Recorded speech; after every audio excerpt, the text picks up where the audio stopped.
There we go.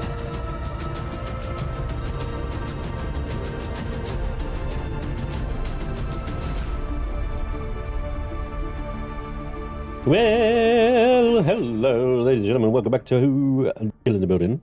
Welcome back to Empyrion Galactic Survival. Happy Wednesday to you all. Hope you're doing well. Thank you very much for joining me today. We're back with the space station. We are nearing, actually, there's still an enormous amount of work to do on this thing, but, and it's a big but, it's close. It's close. It's like nearly there. It's like I feel it. There is light at the end of the proverbial tunnel on this thing, I feel like. With a little bit of concerted, concentrated effort, we can have it ready. We can have it ready for blueprinting. No, hacker, but incidentally, yes. I do. If you must know. Welcome back to the station. Yeah, there's still quite a bit of effort to do on this. I mean, this wall here needs like some texture work on it.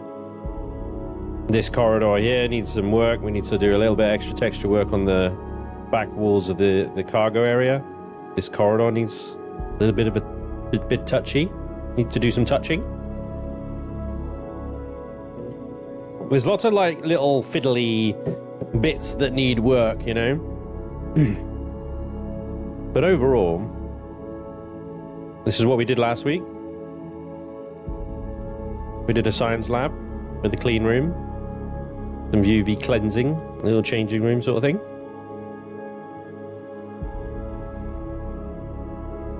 The vault, the core room,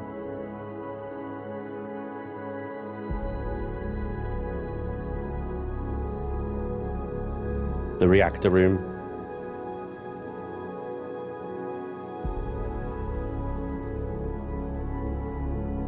We got a training area.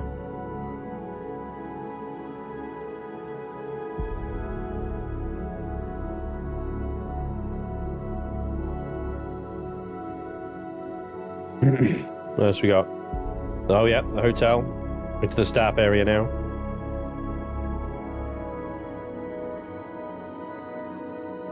Toilets, showers.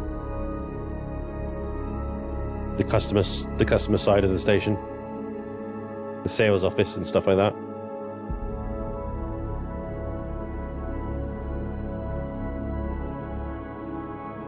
Yeah. Today I'm going to be working on the cinema. We're going to get that sorted and ready. Then finish off all this. Welcome aboard. This area, I was thinking maybe we could do a bowling alley type thing along here. Could be good. Finish off the texturing around this hallway. Make sure that's nice.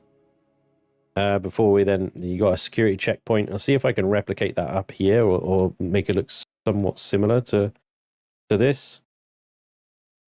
You know, so we got that line there where we need to cordon it off.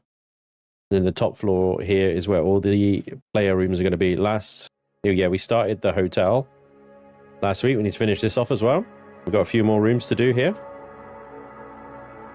But yeah, let's try and concentrate on the cinema. It's a huge area. Needs to be done. Still not finished the HQ. Really, Merlin? Does that surprise you? Let's do some hellos. We've got Lainey. Hey, Lainey. How you doing? Trekker won't be joining today until much later in the middle of a meeting appointment that won't be finished until after 12. Enjoy the stream. All right, Trekker, take it easy, but see you later. John Wales. Hey, Prime. How you doing? Kevin. Draxus. Canute. I am Bucket, hello. Geo Nemesis over on the Twitch. Hacker on the Twitch. Rubor. Over on Twitch as well. Floating Fat Man, hello. Giginak, good to see you again, buddy. Merlin, of course. And the outside texturing. So the outside texturing, I'm not going to fuss too much about the outside texturing because you could really spend a freaking lifetime, I think, texturing the outside of this thing. You see how I've kind of done a lot of block texturing with this thing, or these sort of dark patches and stuff. I think I might refine what's there already. And then we got these large sort of flat areas here.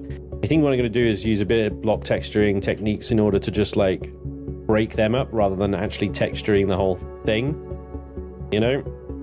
Because I remember, I think from a distance, the station already looks pretty decent. And close-up detail doesn't necessarily matter too much on this sort of thing, because the sheer scale of it is what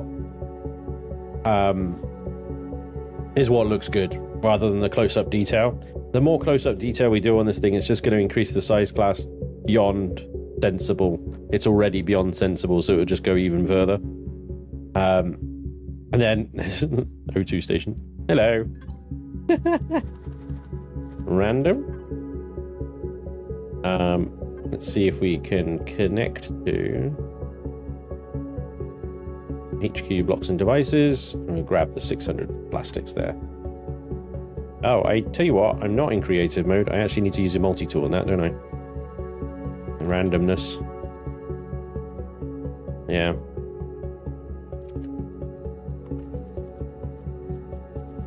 Let's see if we can do some tidying up, basically. Weird block angles going on here. That sort of thing. Right, and then we've got all this, like, space here. I might just seal this off, rather than try and think of something to fill it in. Like, I just seal those corners off. And then we'll put something here. I have no idea what to put here. Obviously, we've got the hydroponic areas either side. I don't know. Yeah.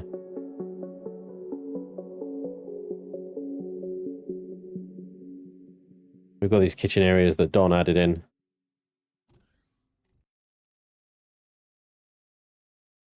On both sides here. Lots of fridges. So an almost unnecessary amount of fridges, but we will need that many fridges. Like, realistically, when you start harvesting hydroponic plots, then you do end up with an awful lot of stuff. So maybe,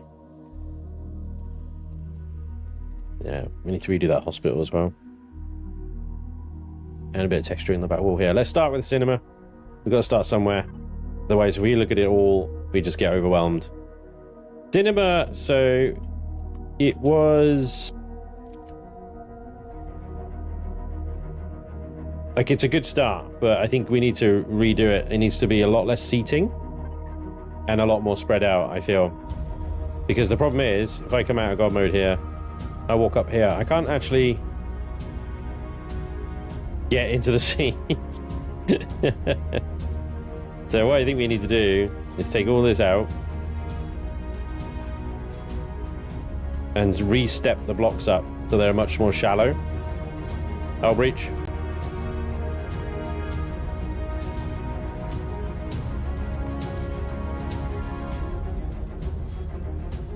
I don't know what's going on here. So I'm going to start by taking out basically the setup that was already here. Let's start it a block further down. We'll go up a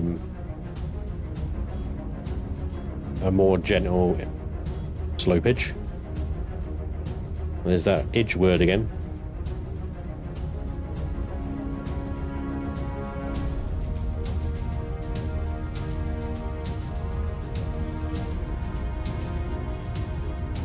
Needs carpet texture on the floor. Yeah, absolutely.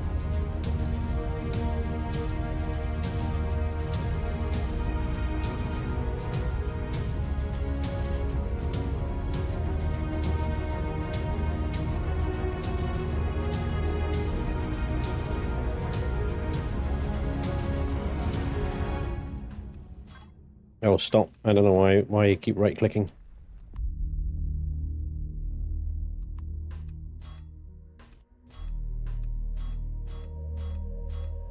I feel like the lighting in this place as well should be spotlight driven as well. You know? Right, how much space have we got in here? So we've actually got quite a lot of space in here to play with. We could actually put the projector all the way back here. So let's eat into this. We need to give ourselves as much room as possible, essentially, in order to get the sloping at the right angle. At the angle, the optimal angle. Chicken jockey. Oh my god. I mean, it's the same. I don't know what these cinema trends are, right? It's just the youth of today. They don't know how to sit still and be quiet, you know? We had the same thing with the Minions movie. Do you remember? They would all turn up and At least they were well dressed for that one, right? They all turned up in these suits, and then they'd like applaud and cheer and, you know, cheer and stuff every time the minions or Gru appeared. It was bizarre. But yes, cinema is essentially never, ever going to be the same ever again now. Especially when it comes to those sorts of movies. There's always going to be some freaking trend.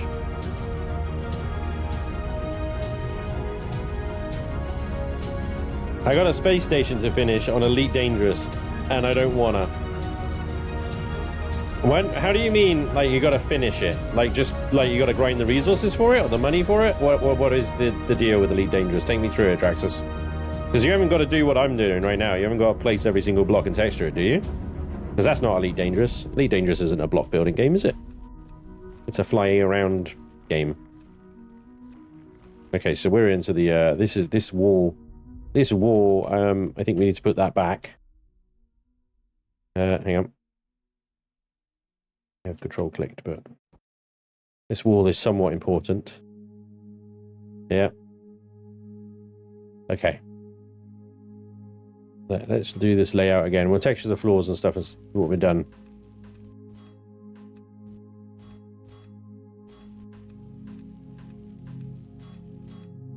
But yeah, okay, so there's the screen. For some reason, we've got steam coming down over this.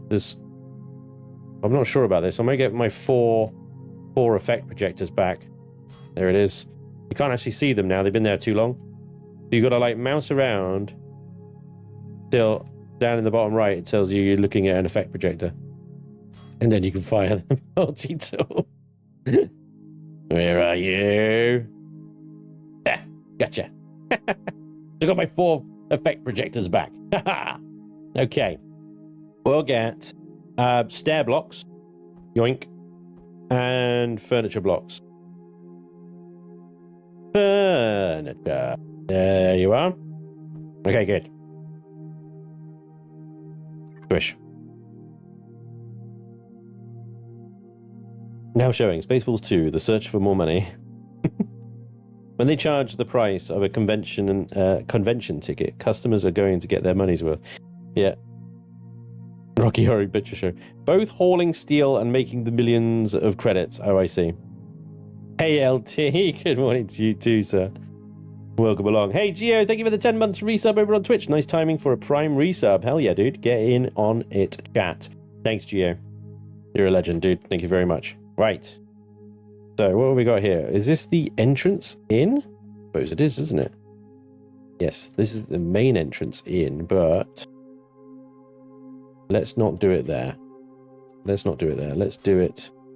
This is a stairwell up to this floor, and then you've got a little bit here, which will be where the projector room is, I suppose. So we've got this wall here we can't move because that is the stairwell, right? Behind here, stairwell. Is that, that's eatable. We can eat that. Eat that. Yum, yum, yum, yum, yum, yum, yum. Right. And I think that's important. Okay, good. So we could do... Let's do the entrance through here. Okay. And we'll have one entrance. We have a 3-wide entrance. We'll have a now showing thing on here as well. Okay, it'll be glorious. Right, what are you, and why are you sticking out like a sore thumb?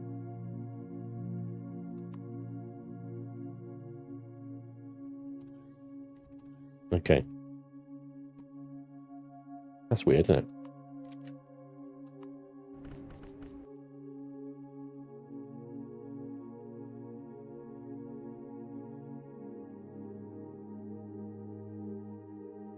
I make these end ones like a lighter grey, but oh no, it's too light. A light grey like that, but carpet texture. I make them almost look like, in some ways, curtains. Anyway, basically a way of framing the screen a little bit. Okie dokie. First row of seats. We're going to have stairs up that way. 2 seats, table, 2 seats, table, 2 seats, table, 2 seats, table, 2 seats, table.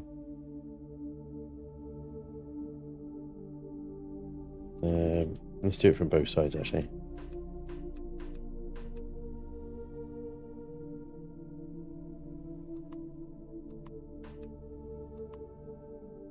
We've got 3 wide. 3 seats. Oh, yeah. Table, 2 seats, table. Bit of an uneven gap going on there. But if we think about it, maybe... Not that one there. There, and there we go. Then they're even. Because we got this block here, which kind of like F stuff up a little bit. Right. So then...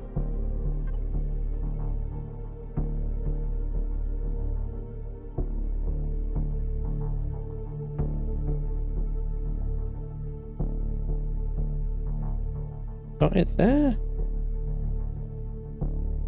Need to give ourselves as much space as possible, ideally, don't we? But yeah, why not?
How does this work then? Because ultimately with that level of elevation, our next row of seats are going to be 3 blocks behind that row.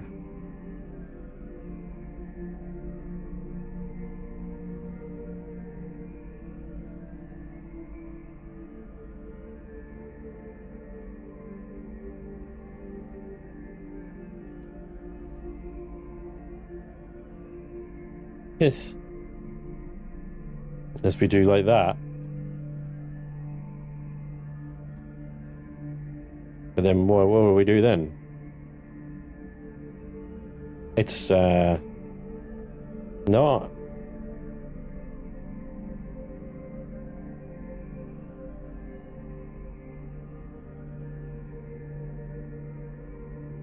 really right, is it? Unless we do lots of legroom, basically. Do lots of legroom. And we nestle every row of seats in between the stairs.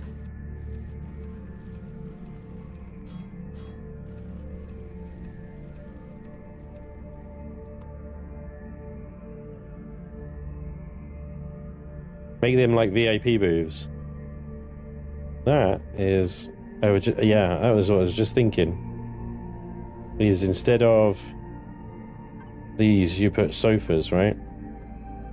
Like that.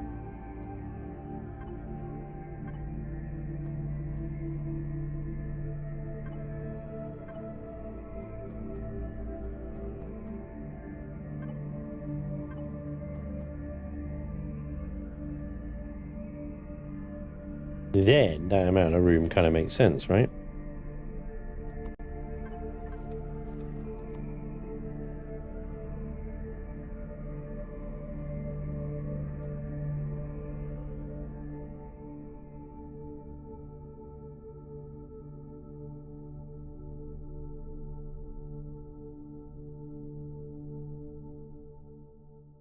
No, no stairs there.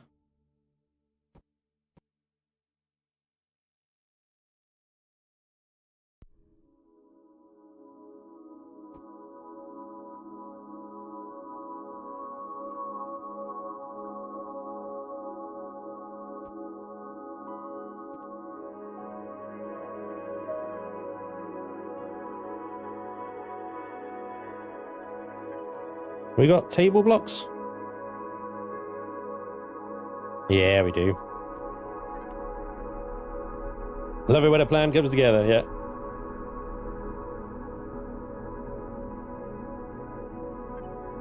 Add in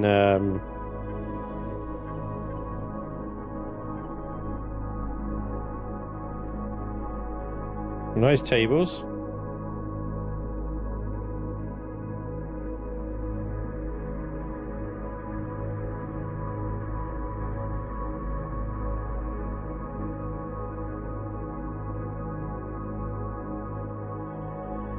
And then we do the same here.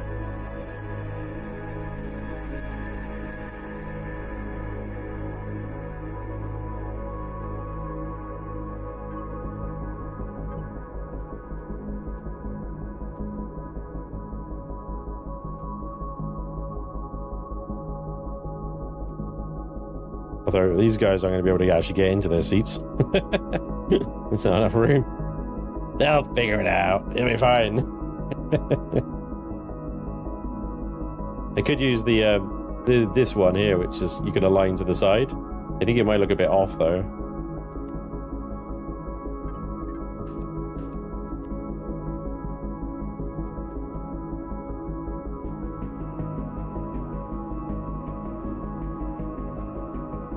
That'd be all right. Okay, that is more like a cinema that I want to sit in.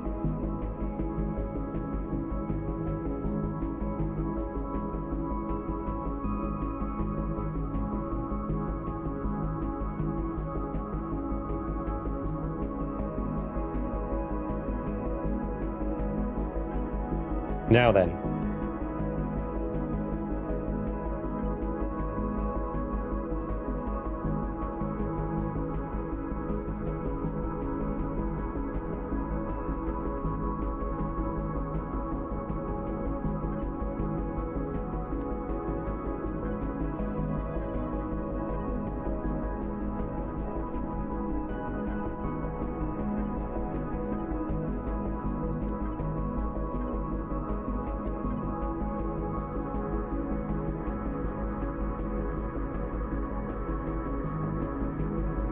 Let's see if we can get the projector actually projecting something. We'll use the spotlight mechanic. Oh, actually, that does work, yeah? Does that work? No, it doesn't. We haven't got the... Oh, I need to put these guys on the outside, actually. Put those on the outside. Let's put the lights in first. Then put a single light like that, and then put a ring light here. No, maybe not. Maybe... Don't think that's going to project correctly, to be honest.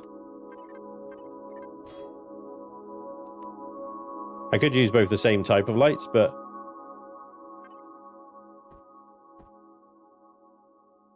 Yeah, I'll just use the same type of lights. It'll be fine. All right. So we set this one to a spotlight, a range of 40 meters, the intensity 2. The angle, we need to reduce that right down. Oh yeah, look at that. Let's up the angle a little bit. Like 40.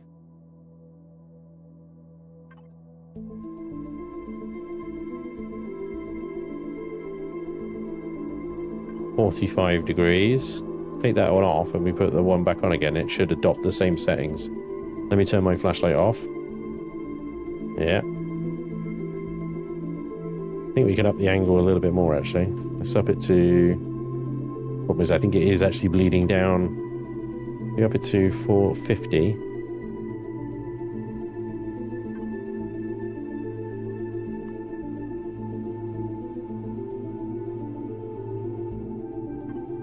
Change that one to red and change that one to blue.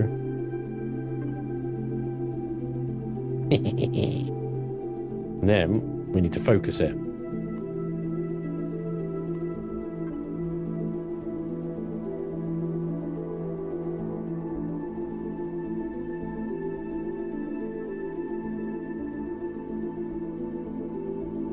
Red, green, blue. Oh, do we need 3, do we? Yeah. 3 is so going to be all out of wackadoos. Use LCDs for the screen to project something. Yeah, I mean, we could put LCDs here and do a whole thing, couldn't we?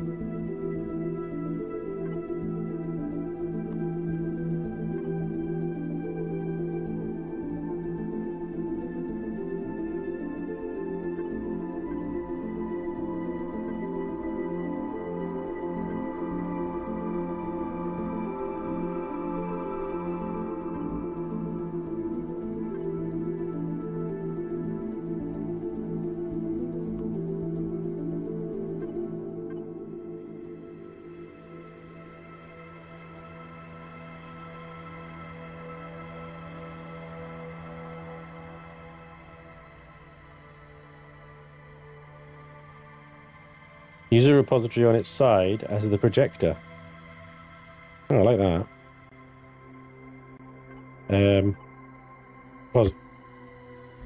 Is that the tech one? That one.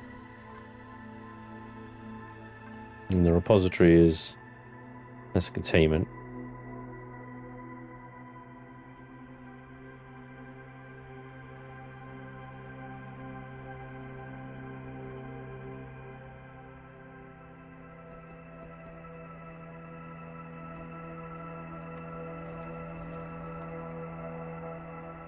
Not quite a line, right?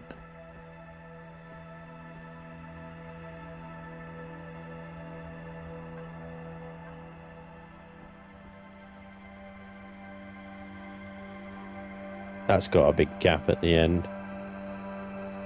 And I don't think the light will align correctly with it. Oh, it does.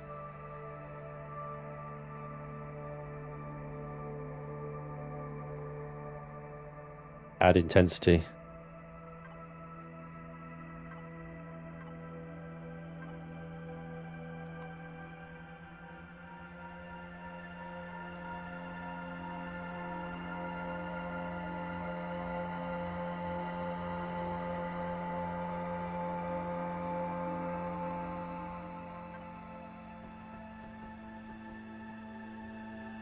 Welcome aboard.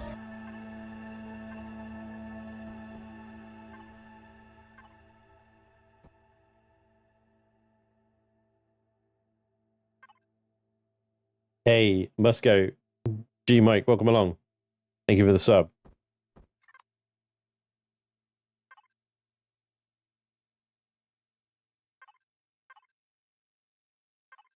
Too big.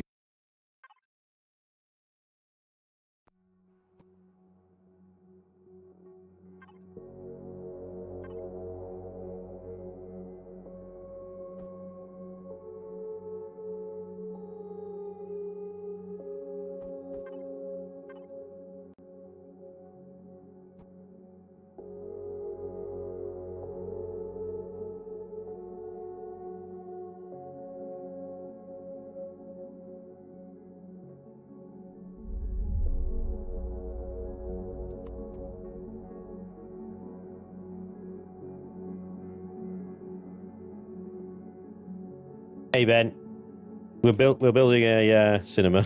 That's how it's going.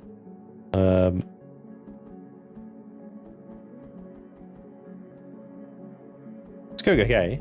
We're having a bit of fun. It's all good.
have to walk in front of the projector to get to the computer.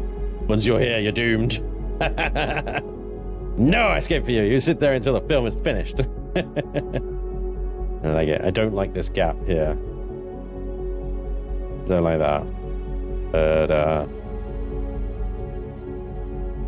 it's okay. I might be able to, if I get rid of that block there. Let's see, can I fit down here? Oh, I can. Lovely. Okay, so now I can get around it without actually having to. It kind of works better. I can deal with that. And we can even add like a cheeky little half block or something.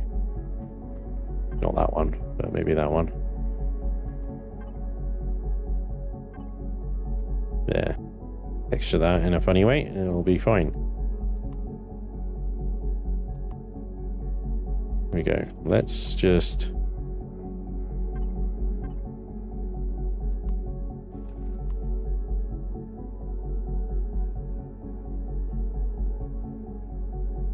got this top space here.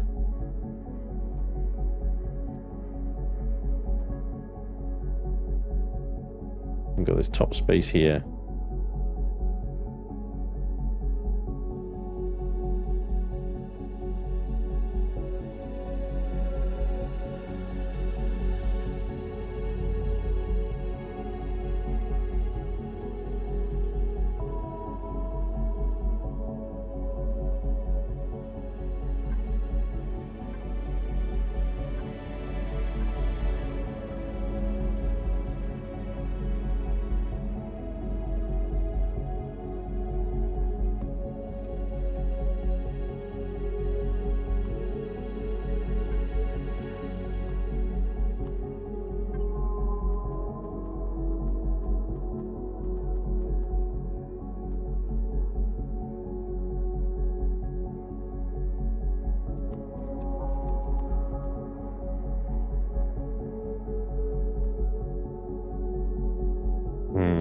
That one goes back further than that one.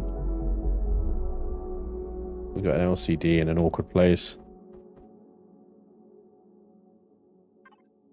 Okay.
Okay.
Hey Ben, thank you very much. It's all good. It's all good, buddy. Oh, I hope the streaming's going well. Don't forget the concession stand. Yep. Popcorn. Yeah, I get you. I got that coming. Don't worry. We should have a giant Xerox boy band poster to put on the screen. We need a poster of Gerald. Yeah, maybe Revian can whip one up. Revian, need a Gerald poster, please. You're having way too much fun building, but that's the beauty of it as well. Spanj, they are target practice.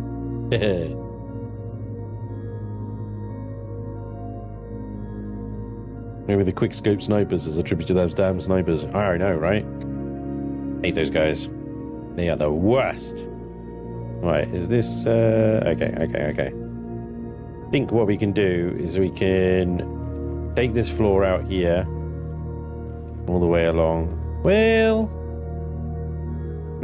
not all the way along. Up to there.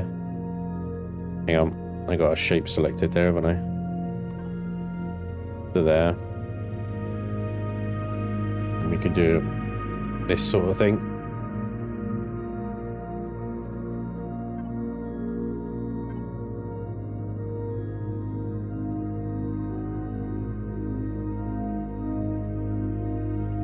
So what I was going to do is a simple door. Nice heavy soundproofed door. With a bit of a railing for a queue.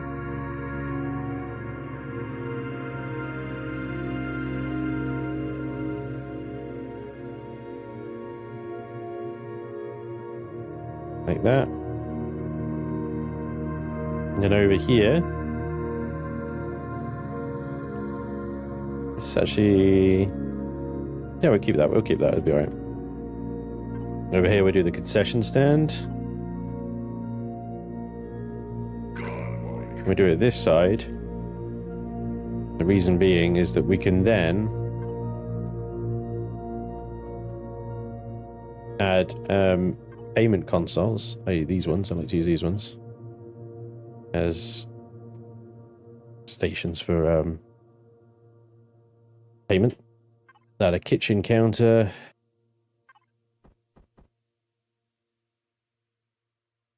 A kitchen counter there. Well, actually, no. We'll take the kitchen counter out. That doesn't quite look right, does it? A countertop. The lab thing. A large fridge that looks a bit like a massive freaking oven. Or a popcorn machine, maybe?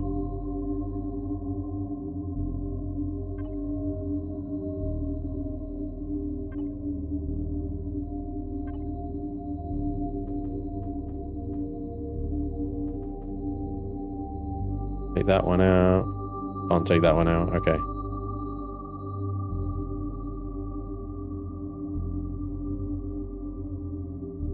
Got two of those there. They're like popcorn dispensers or something like that.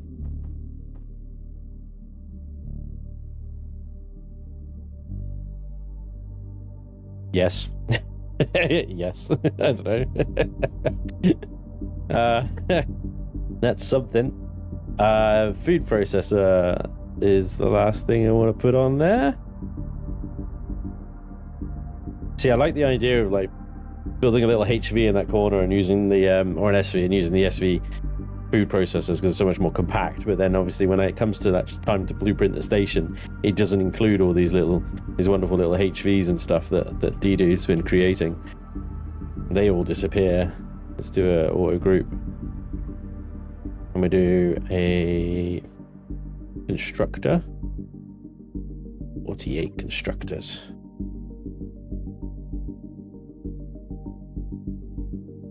Food processor, please. Hey, John, thank you very much for the 33 months. Only 3 months to reach 3 years. Blimey. Blimey, mate. That's a lot. Slurm containers, exactly. Yeah, slurm. Microwave. Helion, please, Vix. Yep, definitely. I don't know what posters we've got in storage here. Have we got any? Yeah, we've got loads of posters. We're definitely going to pop these up then.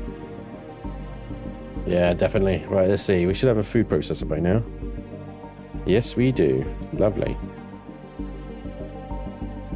We'll slap that there as well. And there we go. You know, a full concession stand. Sort of.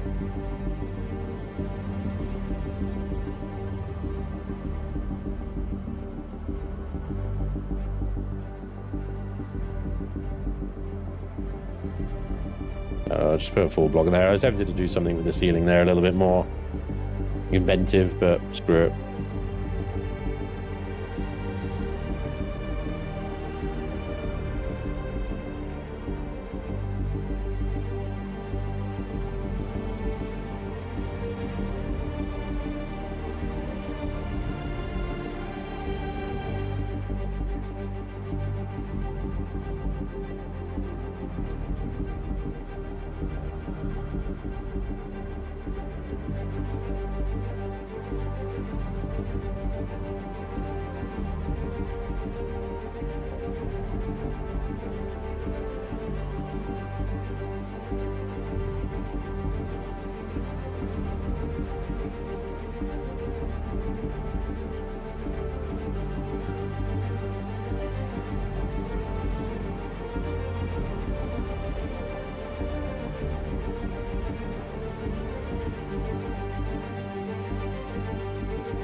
Right, let's disconnect this a second because it chucks everything back in there.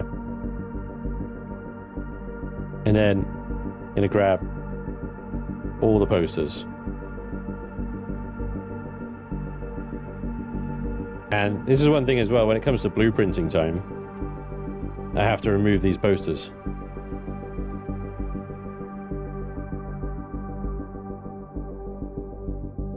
And I'm going to try and put only ones that are all the same aspects on there, which doesn't always fit, does it?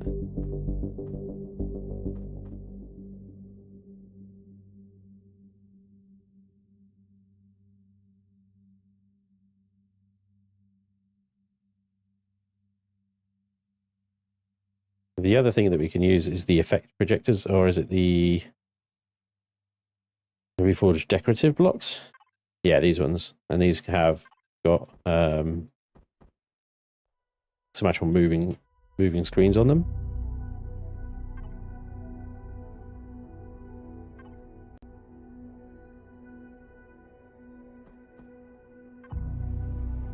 We can get this one. It looks over there.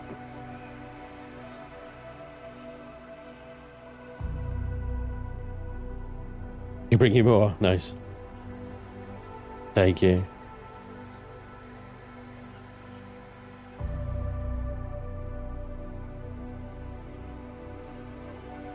Okay. Connect that again. Reconnect. Let me grab these and blah, blah, blah, blah, blah. This guy. I've got my flashlight on at the moment, so I'm not quite sure. Yeah, okay.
Oh, you little... Grr.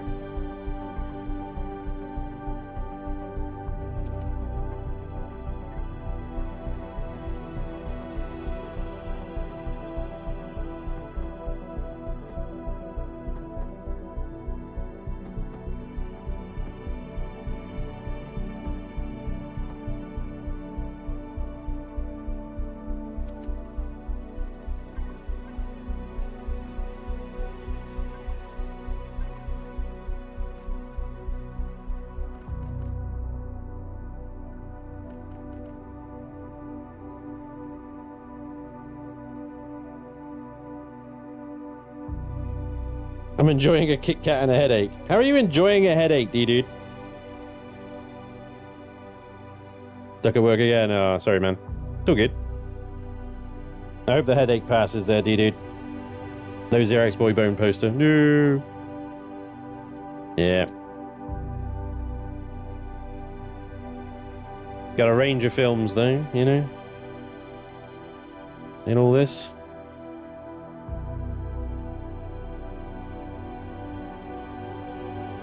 I'm going to use carpet here.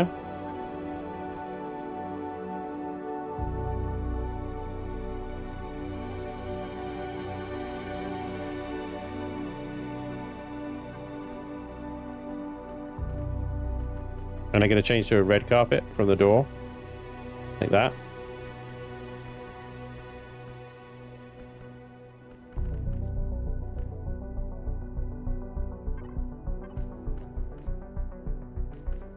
Actually, let's change it to a grey.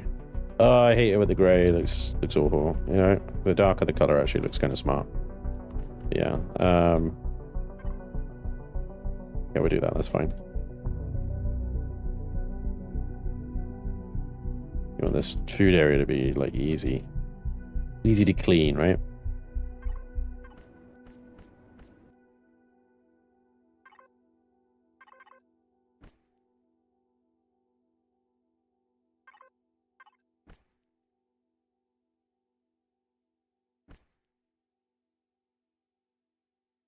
So over here, what I want to do was create a corridor.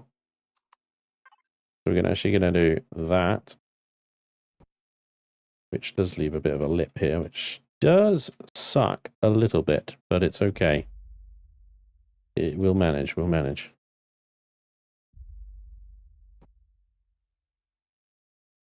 And for the reason that I want to do that is that I want to create bathrooms.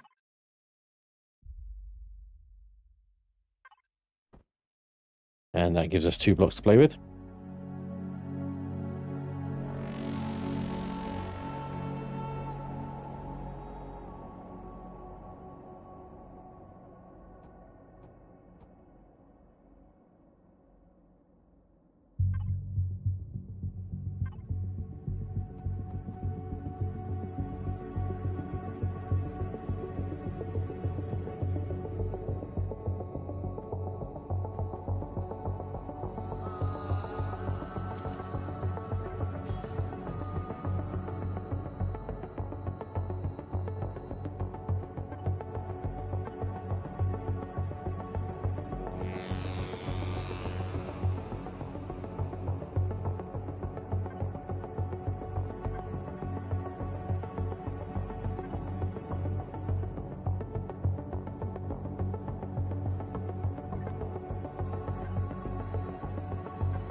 will actually cast a limited amount of light. So I'm going to do that. And hope that that nicely lights up that. And then we've got a bit of a wall of nothing. A wall of nothing. Maybe we can just do that the same color. But then you can't really see it. Tell you what, let's do a wood along there.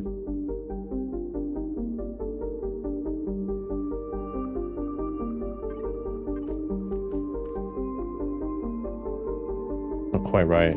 Oh, I tell you what, this one.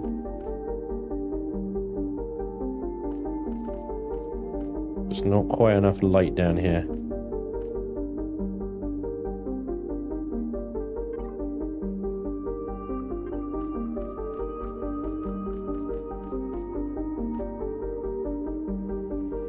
Let's do a similar thing over here with that as well. Take these ones out.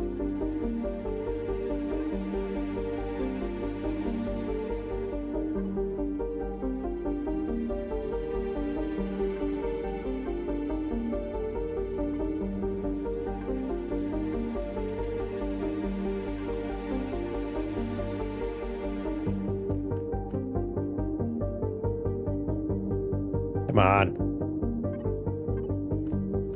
I hate having to click things 3 times for it to actually take. It's all because I'm just doing it too quickly, you know. Can't keep up with me.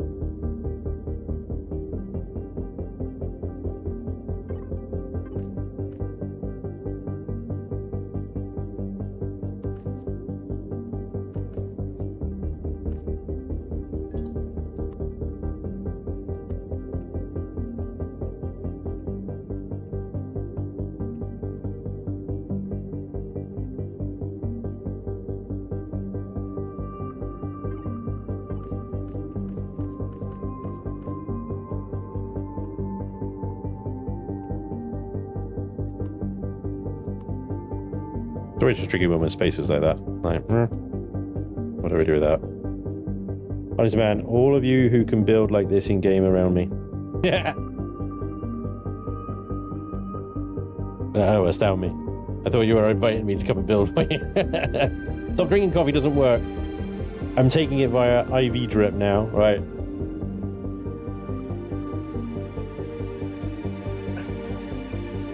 How am I supposed to see the film from the toilet? This is an outrage. Karen mode activate.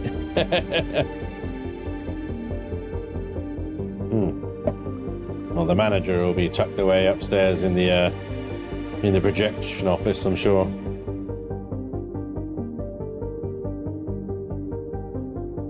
Okay, we've got another little door here, so we do the same thing as we did on the other side. We'll add a door and a bit of a railing. People could queue or some shit, I don't know. And we'll make the carpet nice and red. There we go.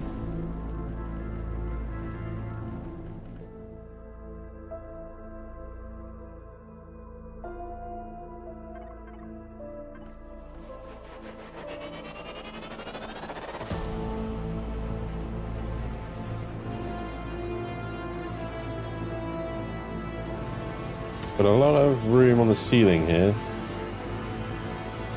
So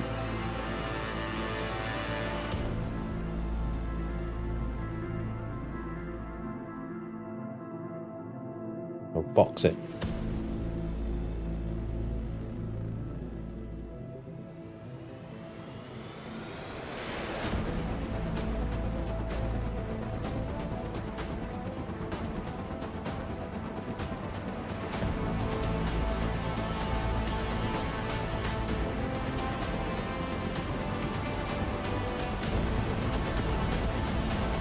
Very dramatic music. Texturing music intensifies. My God. I can't contain it. It's out of control. Actually, that's the wrong color. My God. That was intense, man.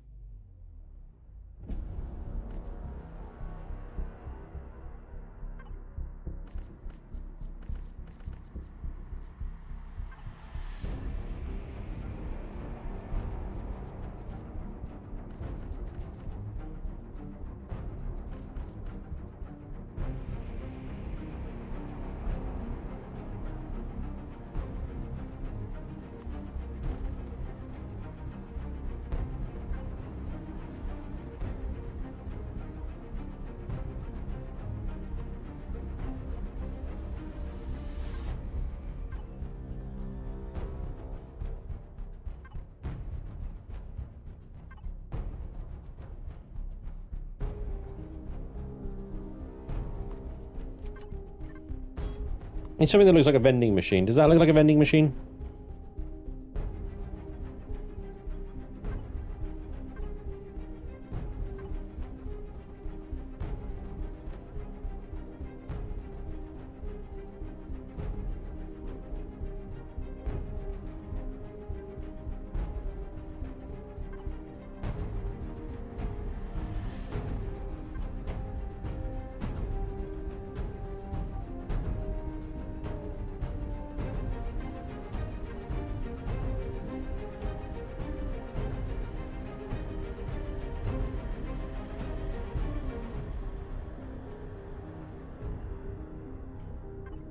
You think it would do guild allies for Dune? I suspect that what they're trying to do is avoid the ability to form massive alpha clans that essentially just own an entire server. You know?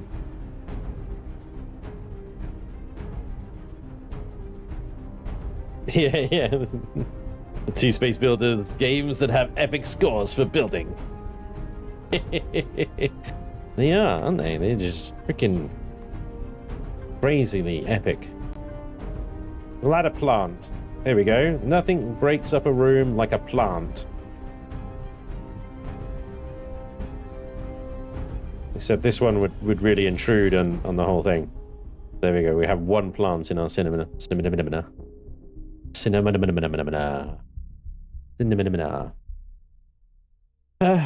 Sometimes.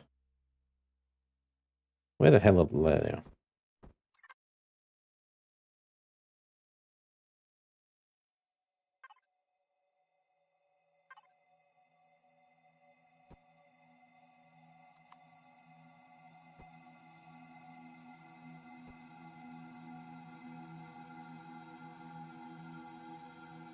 The only thing I've neglected over here is that I'm going to have to do a projected LCD rather than a screen, which is fine. Projected LCDs just take up a whole block unto themselves.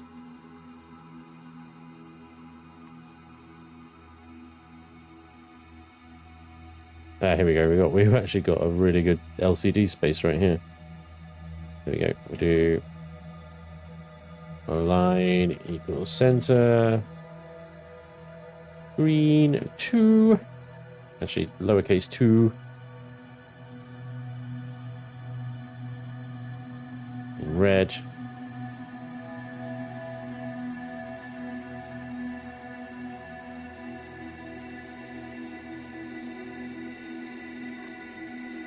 There's 1, 2 and a half blocks down. 1, 2, 3 whole blocks back, I think. So Y offset is 2 point. Let's do that, and then the Z offset is -3.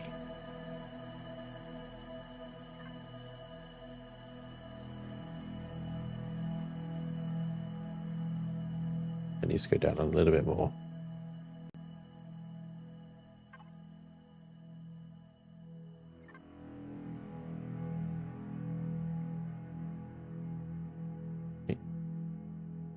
Little trick, hit P on that, look somewhere else, where you want it to go, hit P again, access the console, and then you can adjust while looking at it. Clean 2. I got the whole thing in caps over there. I knew it looked a bit wrong. The whole thing in caps. Screen 2. Oh, yeah. Oh, yeah. Damn it! Alright. Follow my own advice for once.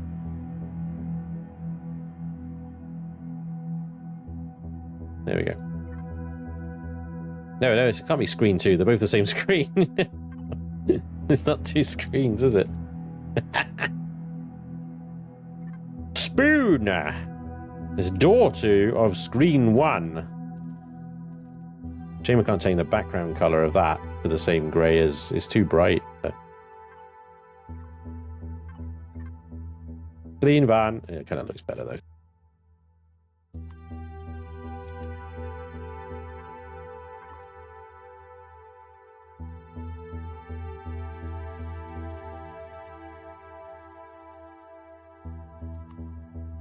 Right, do we need... I think the bathroom is adequately lit. Just about.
I'm not sure if having a super shiny wall is a good idea. Hey Void Wraith, how you doing? I'm digging the Miami Mob shirt.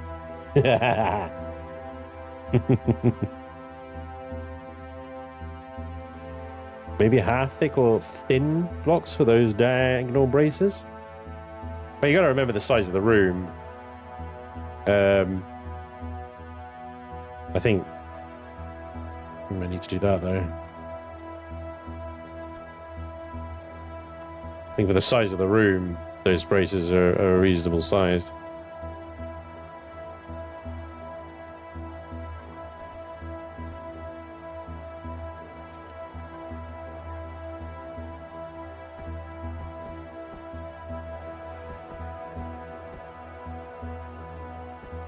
I'll get the right thing in a minute. Little bitch.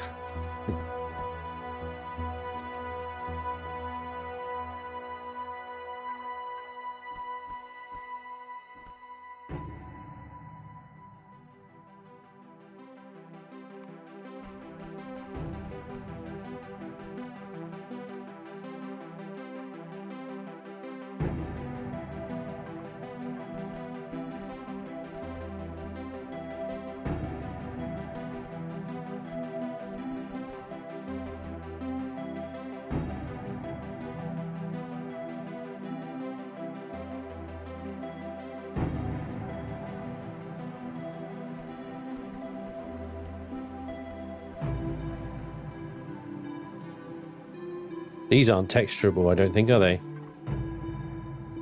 No.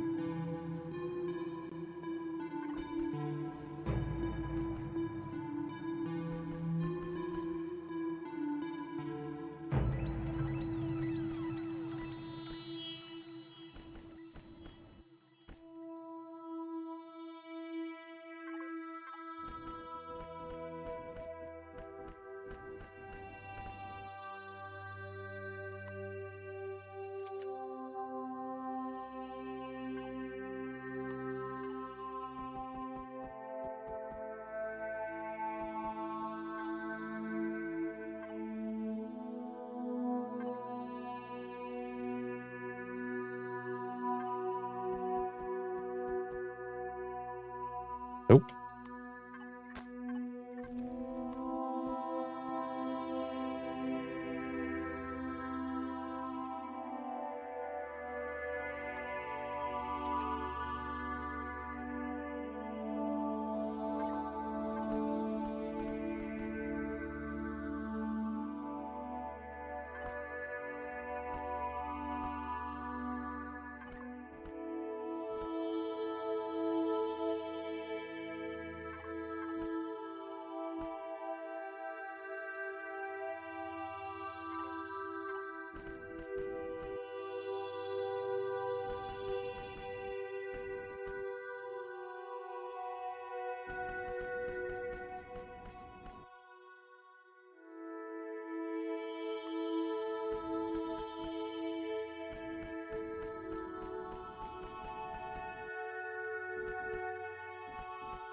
Oh, that made my eyes go funny. Blah, blah, blah. It's a tricky room to texture, really, that's a cinema, because it's like, if you go into any cinema, everything is just black. There's nothing shiny. Everything is just black. And then you've got these, sometimes you've got these lights on the walls, haven't you? Where they come up at the end of the film or the beginning of the film so people can actually see. So I've got to get some spotlights set up here. And then what I might do is put a little switch in here that turns them on and off. I think that would be quite cool. Okay. Spanj, you will submit to the Xanaxian Empire. Last time that I did that, I ended up murdering 100 or so Xeraxians. I don't think I'm welcome there anymore.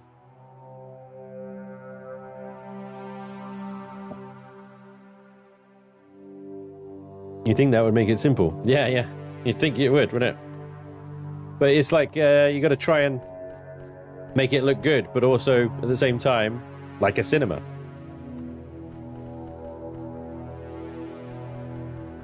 And that's the tricky bit.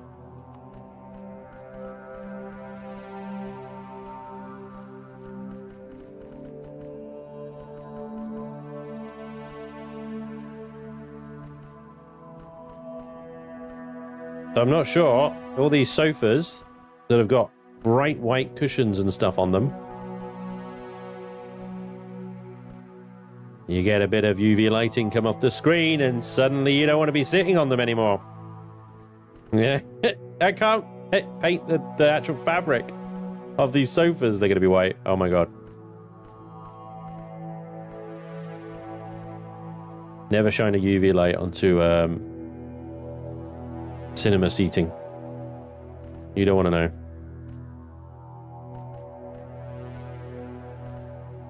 Ignorance is bliss.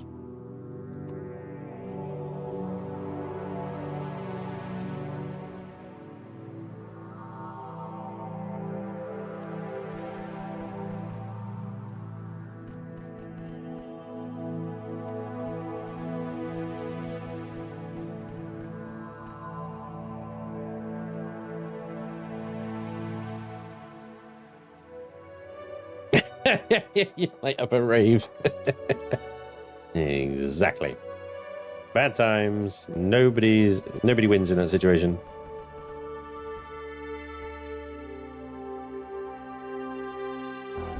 Whoa! I found myself in a power generator.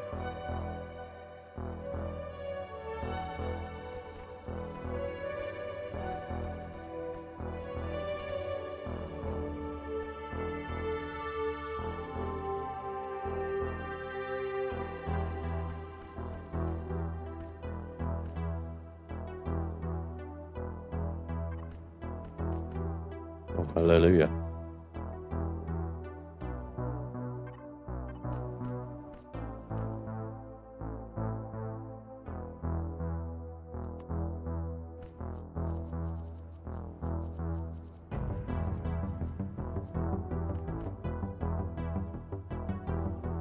That irritates me. It vexes me. You know what? It's fine. I got an idea.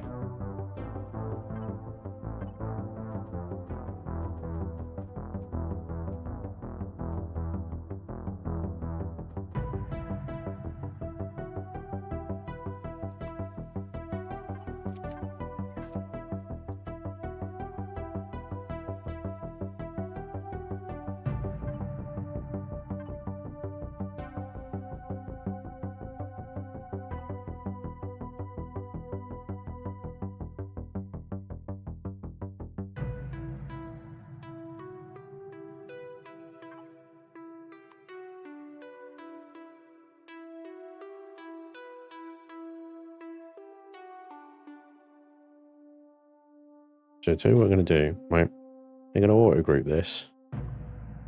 Let's take these two down again.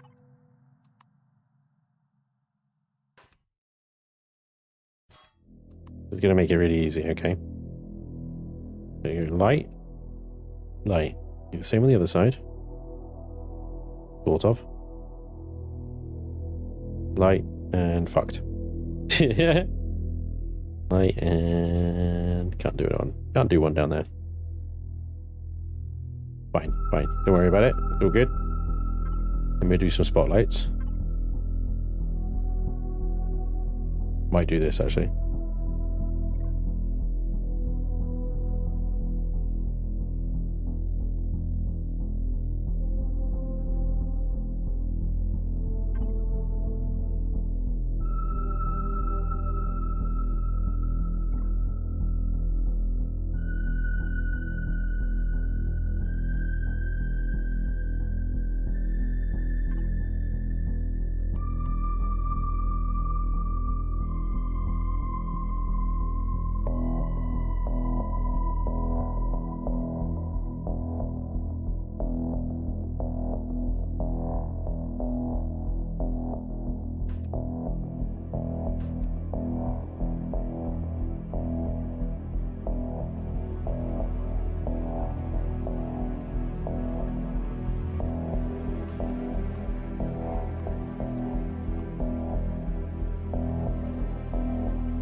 The reason I have to take them out again is because they don't actually adopt the settings in symmetry mode.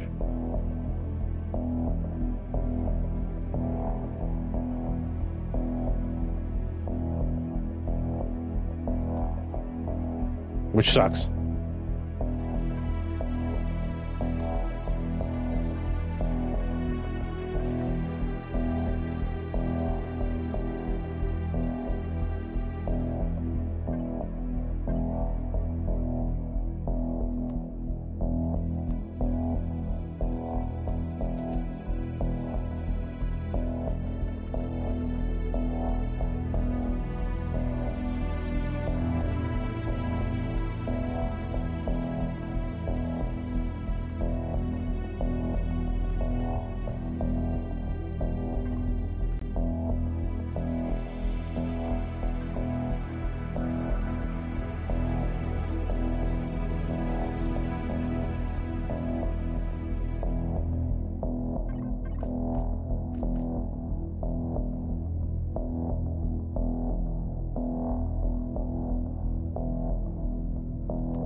So many signals in this station. Crazy.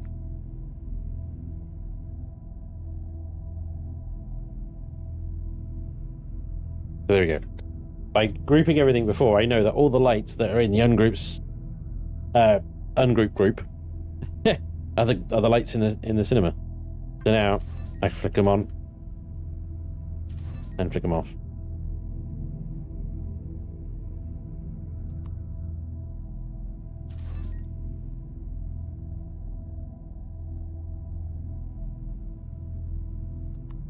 All right. Hey, Spanj, how are you and the family today? We're good. Thank you, Darius, for asking. Appreciate you. Yeah, no, all good. All really good, thank you.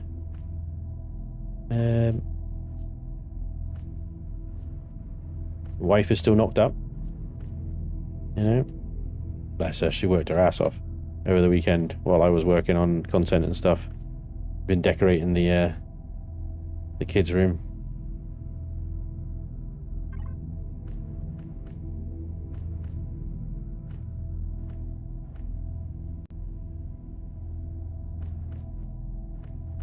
But no, she's good. Doing really well. Had her growth scan. Everything's fine. Little girl's good. Full of beans. She wanted chocolate for breakfast this morning. Do you want for breakfast? Chocolate. Oh, really? Definitely a normal kid then, aren't you?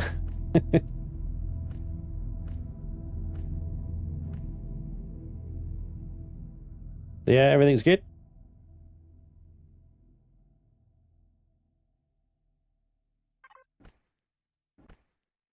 Looking forward to a little bit more summer weather now. We can actually take her to like the beach and stuff like that. I've only taken her to the beach before, but she was a little, well, it was a whole year and a bit younger, so. Spanj is chivalrous, honest. Yeah. The thing is, like, she absolutely loves decorating. And I would be more than happy to help. But she knows, and I know, that when I help decorate, I don't do things the right way, shall we say. I.e. her way. And that just ends up annoying her. So she's much happier doing that sort of thing on her own. I helped her sort of move all the furniture out of the way because, you know, she's not allowed to do like heavy lifting and stuff. Well, she is. Not an invalid, but you know what I mean. She shouldn't. So I help her do all that sort of stuff. But when it comes to the actual decorating, like cutting in and doing all the tape and actually the painting itself and stuff like that, I don't do any of that right. I've been told. Like, when I do it on my own, everything turns out fine, and it's just as good, but I don't do it right.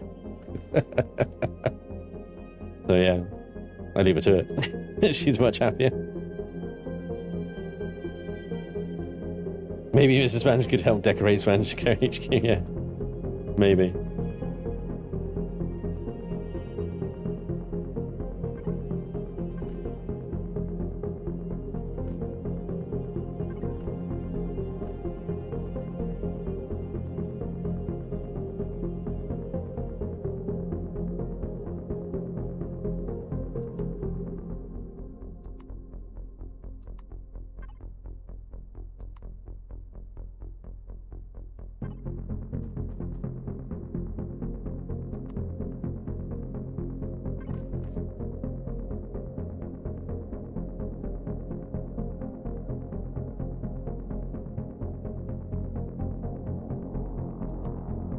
There we go.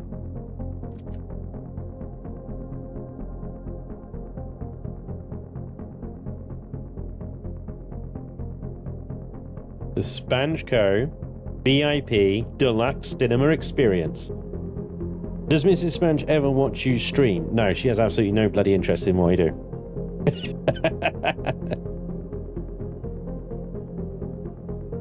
Yeah, I know, right, Giggy? Yes, exactly, Juggy. Plus, we don't have to. We get someone. I said this to wifey. I said like, oh well, you know,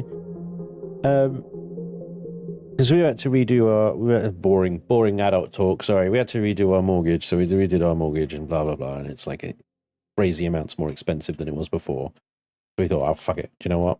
Let's just like we'll take some equity out. We took a few thousand out of the mortgage, and we were like, great, we got a few thousand to get baby things essentially for round number 2.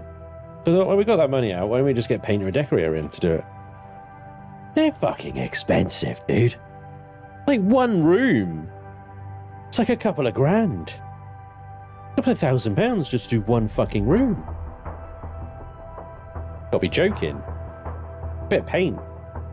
Bit of fucking masking tape and a few brushes. What is... You go to B&Q, which is, you know, British for hardware shop. And... you know, 100 quid, maybe 100 bit more if you fancy paint. If you have to buy new brushes, which we don't. All that stuff. And then just time. But a professional painter and decorator wants to give you a quote for $2.5 grand for one fucking room. Bugger off! How about no? I know it's your livelihood, and obviously they're very, very good at what they do, and it's all the prep work when it comes to painting. All prep works. They gotta wash the walls, then they gotta wait for the walls to dry, and then they've got to move they've got the furniture moving bit to start with. To be honest, they move all the furniture, wash the walls, and then they got to do the masking tape, and then they got to do all the cutting in, and then they do one coat, wait for that to dry. They do 2 coats and wait for that to dry. Yada yada yada. And then they got to put everything back and clean up and stuff. I get it. It takes a long time. It's a pain in the ass. That's why like no one likes decorating. But my God. It was crazy amounts. Yeah, no. No. Sorry. You've priced yourself out of a job there. Toodaloo.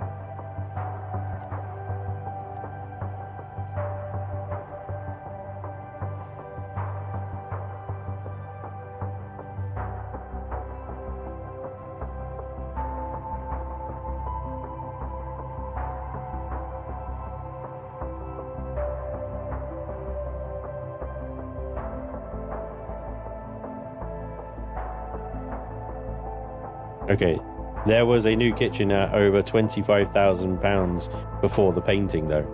Fucking hell. How bloody much? Just cost us less than £500 to redo our kitchen. There you go. Well, maybe they were trying to have us on. But yeah, it was insane, dude. Like I said, they priced themselves out of a job.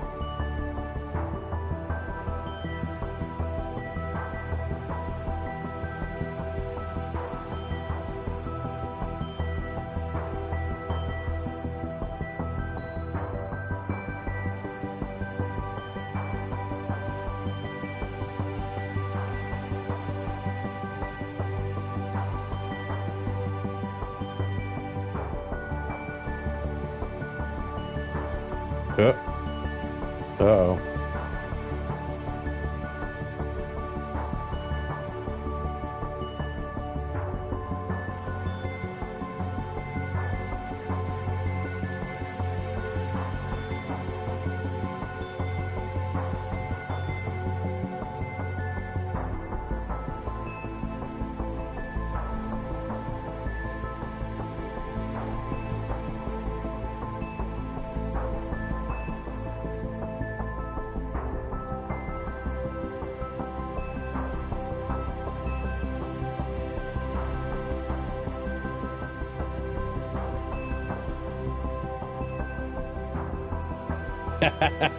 Thanks, Chucky. Get one with really bad reviews. They're generally much cheaper. Brilliant. Yeah, that's what we want. We want a bad job.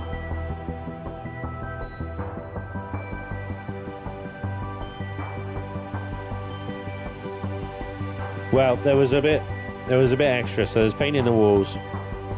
I'm going to take the curtain pole down, which means there was like poly filling to do as well. So you got to do all the cover the holes up. So we're going to put a blind in instead.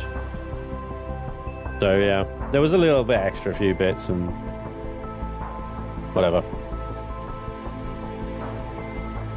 Yeah. I have overquoted jobs because I had too much work. Okay. They just didn't want the work. Clearly they didn't want the work.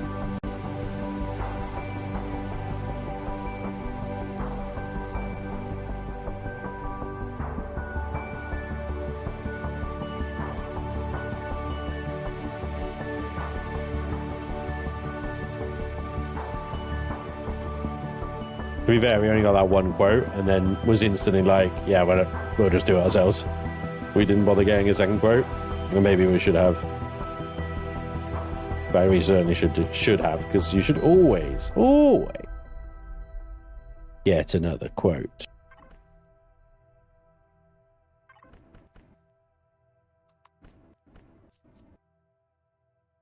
Really?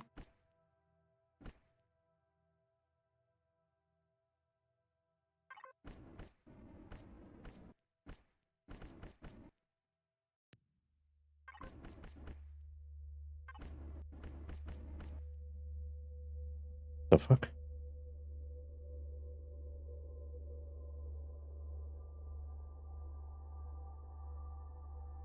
Why is it? Why even have it 3 wide then? That's just a bloody trip hazard.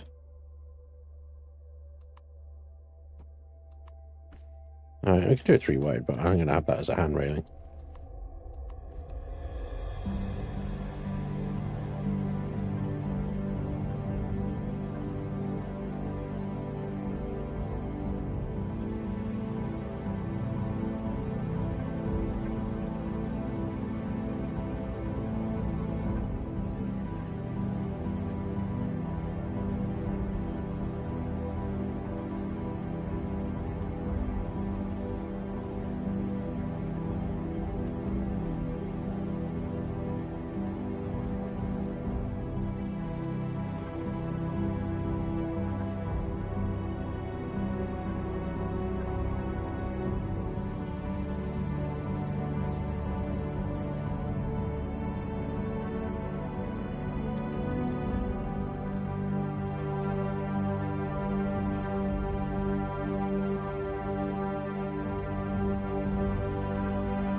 Well, the space station here is unfortunately currently in survival mode. All the lag.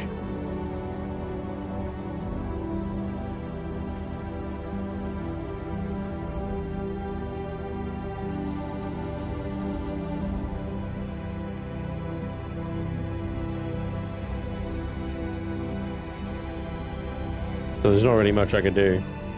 I can blueprint it, take it away, put it in my own sort of survival game, I suppose.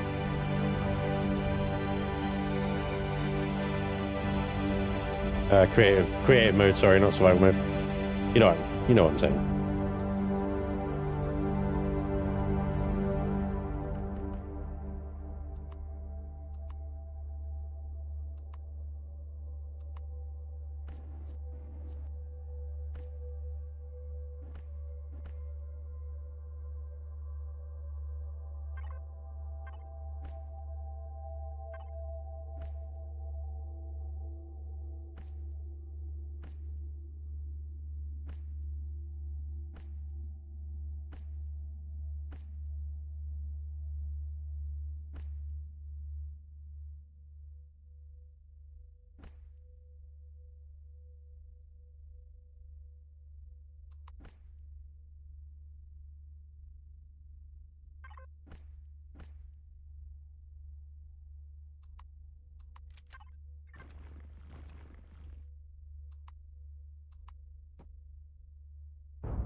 Yeah.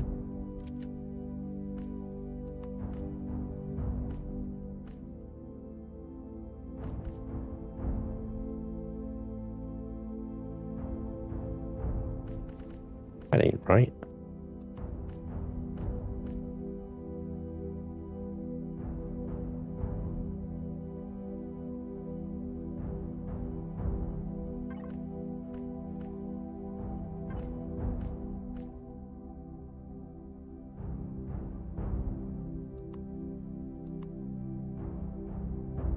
D-Dude's corridors are infecting parts of my build.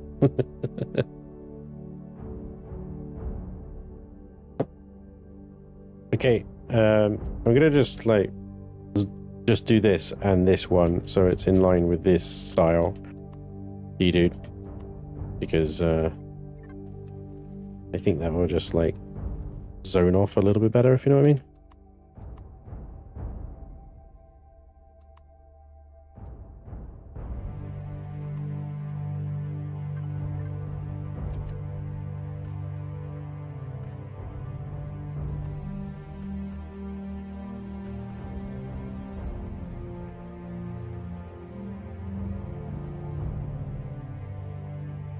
We need one of your patented checkpoints at there. Although in theory you could do it here because there's no reason for them to go beyond that point anyway.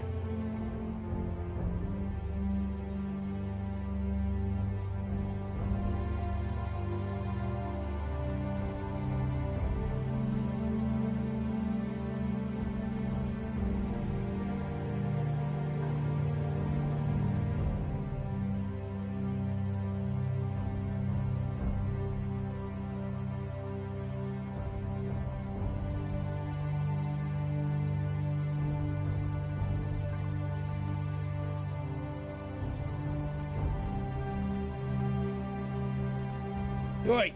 Yeah. Read the chat, you prat. Always a bit of a weird one, isn't it? When I'm yelling at myself. It just feels a bit weird. What? Hang on. Who are you? What do you want? Merlin. Where is D-Dude? Asking for a friend. D-Dude's in the chat somewhere. He was. But he's also at work. So, you know.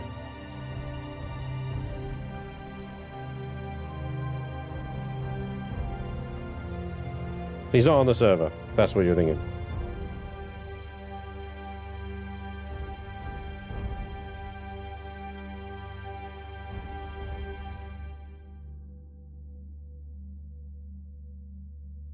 Time to activate my eyeballs and have a good time. Thanks for entertaining us. Hey, Andrew. No worries, dude. Welcome along. Why are there lines leading into a wall, Spanj? Because I haven't removed said lines yet. Okay. At ease. Captain Critical over there.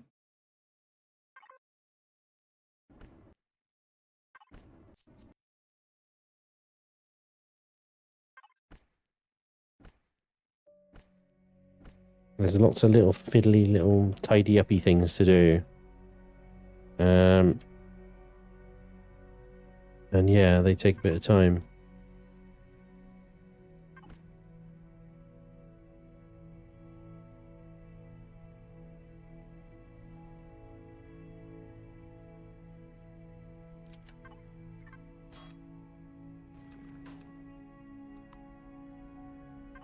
I know. How dare I?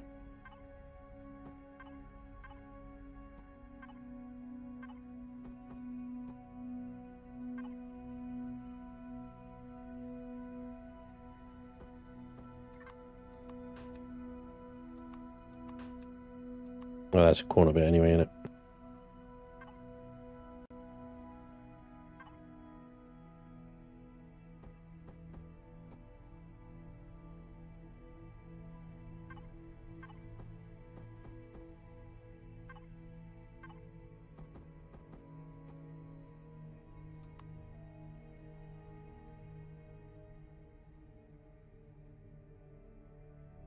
Yeah, I know which ones you're talking about, those ones. It's because there used to be a corridor there.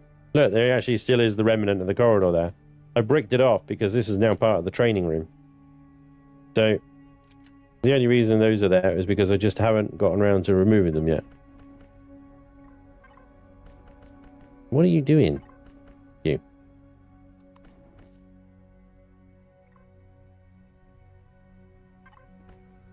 There you go.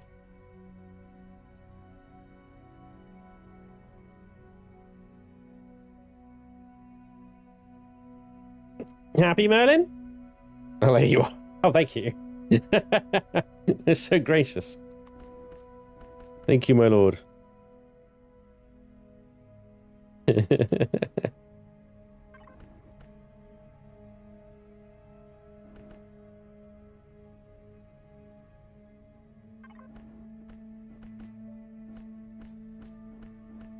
Excuse-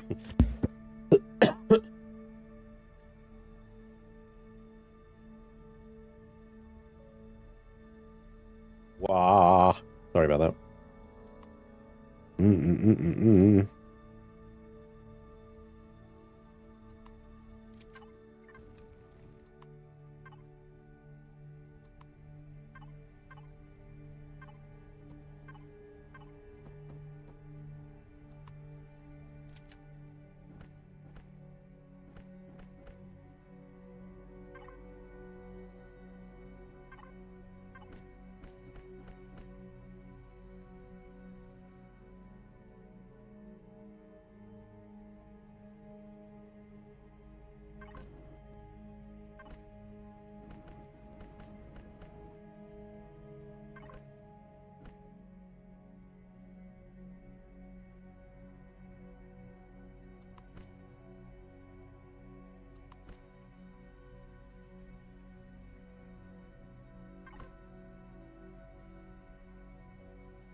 Oh.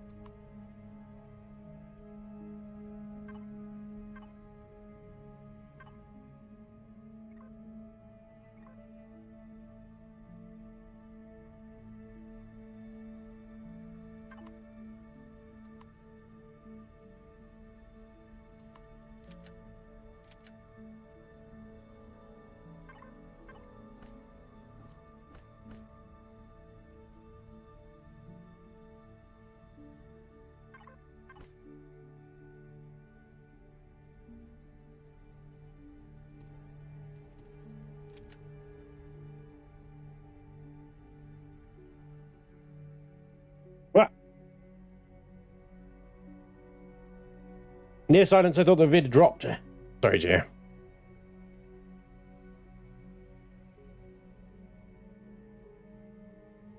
As I've originally got into this game, and your videos have been the most helpful in learning it. Thanks for what you do. Hey, Pugnacious, you're welcome, dude. I'm glad you find them useful still. Some of them are really old now. Not sure.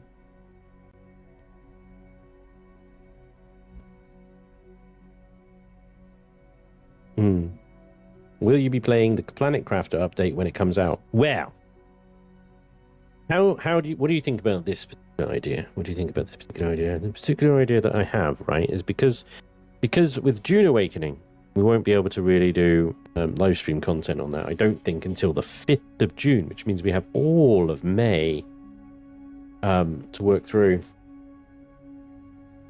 content-wise, right? And it's 23rd of April, right? What do you think if I rope the Chaos crew into doing a Planet Crafter series with a new update?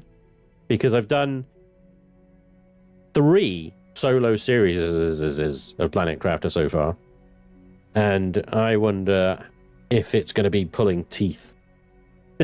I do a multiplayer one with that lot. Or whether it might be quite fun. What do you think?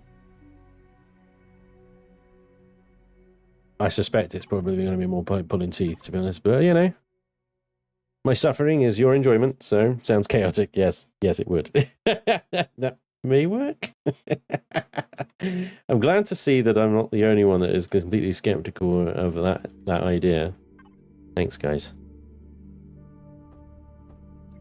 Sometimes I've got to just check, you know, in case I am going a bit bananas. And it usually is the case that I'm going bananas. And this is reassurance that I'm definitely going bananas. Alright, here we go. There's a good spot right there. We want restricted access. Restricted access. Sprite 8. Make it big-ish. There we go. And where do we want it? We want it here, on the door, ideally. Is 1, 2, 3 blocks to the right. And 1 block down. 3. 1 block down. 1 block forward. 2 blocks forward.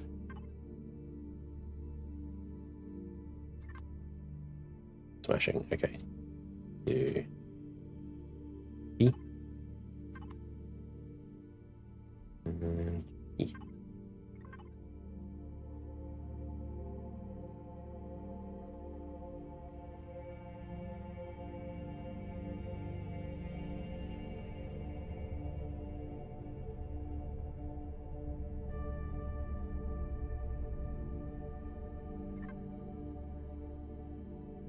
Superb.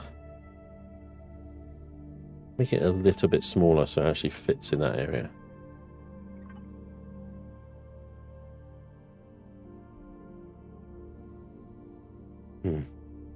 We write ever so slightly. I do space. Yep.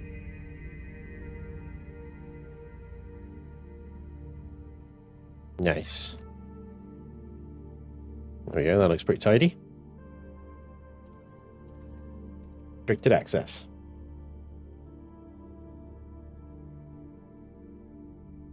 Yes, please, that would be great. Betrayals will be interesting and more.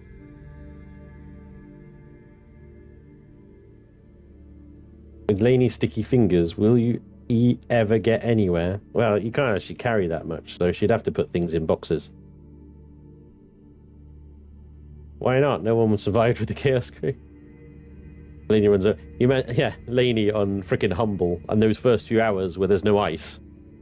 Especially if you don't know the map. Laney won't like it. She can't stab you in the back. No, but she can eventually throw explosives at me, so I think she'll stick with it.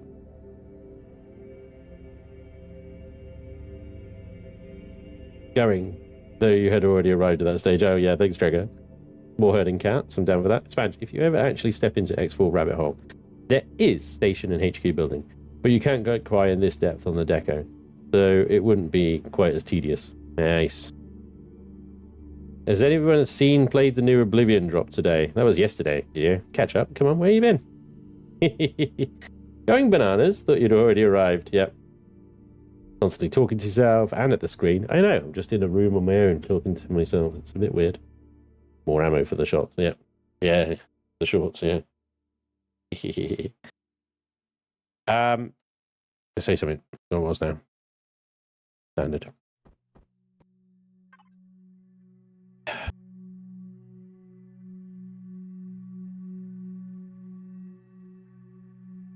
I've forgotten what I was going to say. I've literally forgotten what I was going to say. I am useless. Okay. Okay. Never mind. It will come back to me, I'm sure. Probably. Probably never.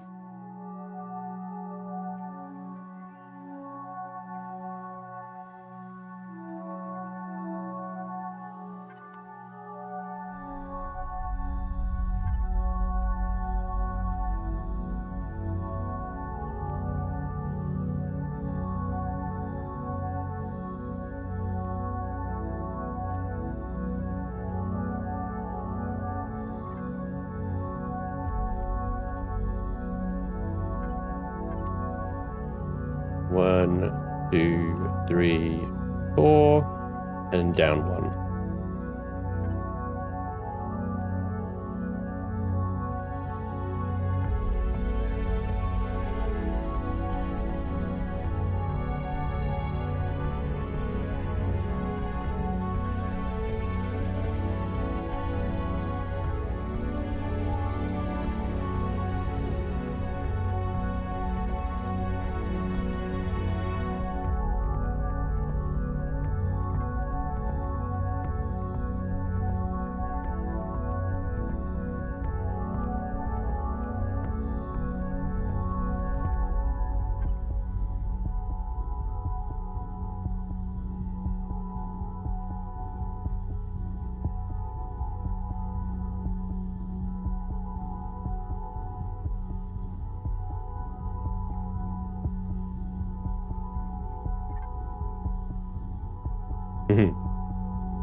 Welcome aboard. Shots fired. I picked up Oblivion and it's great, but I never played the original. I started with about 1 hour of Morrowind, then Skyrim. Oh, mate, if you never played the original, then absolutely go for it, right? Because you've got pretty much what is equivalent to Game of the Year edition of Oblivion, including all the expansions, all ramped up to 4K in UE5, with all the bug fixes and stuff that comes with it. Plus, you know, extra quality of life fixes. Like, it is the best version of Oblivion you can possibly play. My gripe with it is that it's £50 fucking for an old game. This is what pisses me off. It's 50 quid for an old game. Like, seriously. I mean, I've already played Oblivion. I played Oblivion through to completion. So I don't need to play it for the story. I know what happens. What annoyed me about Oblivion was that the Oblivion gates had no impact really on the world. They just existed. Great. Okay. You didn't need to go in and take them. There was no time pressure or anything like that, which is both good and bad at the same time. Good because you could explore the world and stuff like that. Bad in the fact that it was like, well, F them. Just F them, whatever. Because they were all the same. Every Oblivion gate was exactly the same over and over and over and over again. It was just repetitive, monotonous, and boring. Now that might not be the case anymore, but I have that curiosity part of me, that nostalgia part of me that wants to go and play it, but I ain't paying 50 quid for it. I'm not doing that. Not for a game I've already played that looks a bit fancier. Like if it was a brand new Bethesda game, it was like the sequel to Skyrim's Elder Scrolls 6. Yeah, I'd pay probably £80 for it, but it's not. It's old. 20, maybe. I would have probably gone for it. Not 50. It's disgusting. Absolutely disgusting.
I can't move it back any further than that.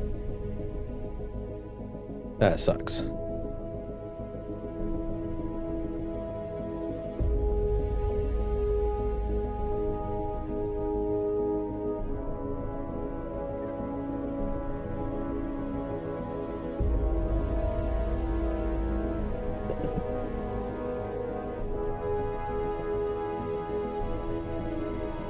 I hope you say wants to compare Sky Oblivion.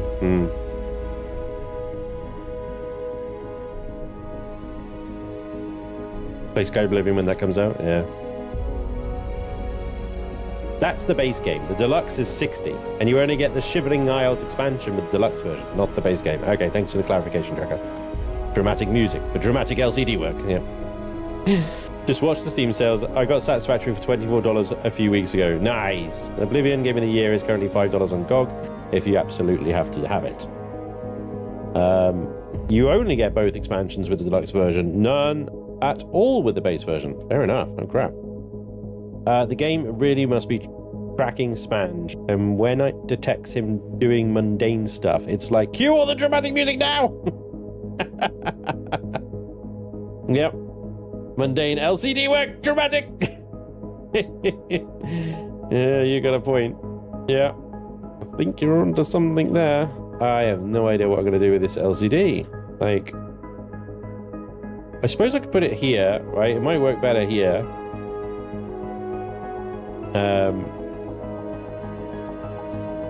I'm going to need two anyway, because I'm going to have to do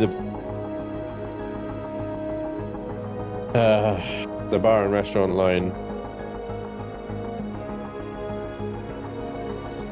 Right, so that is, let's say, 3 blocks that way.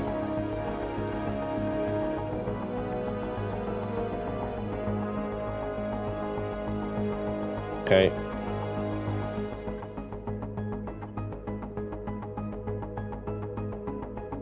Width 2.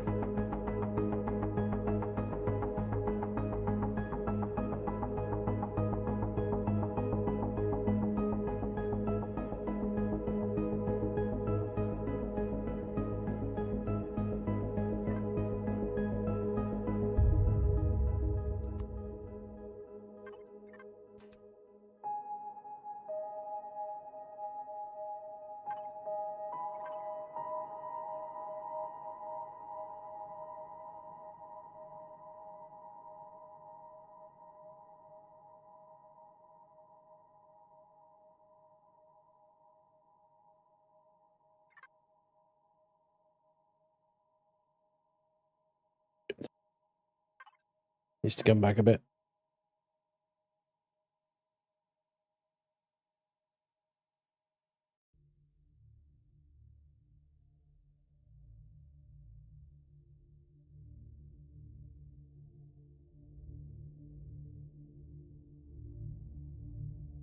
There we go. That's as central as I'm going to get it. Oblivion Remastered is the paid beta test for tech they want to put in Elder Scrolls 6, maybe. Standard is absolutely including the expansions. Looking at the adverts right now, there's Geo. I bought an Xbox years and years ago, specifically to play Oblivion and Fable 1 and 2. There's additional quests and items in the Deluxe.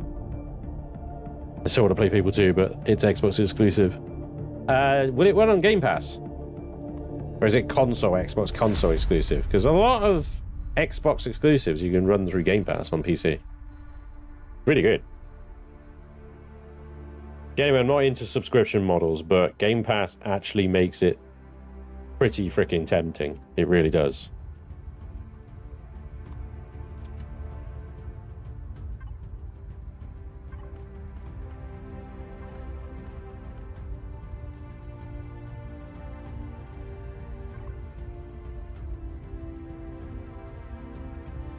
Oblivion's on Game Pass too. Fucking hell. Right. This changes things. This changes things, guys.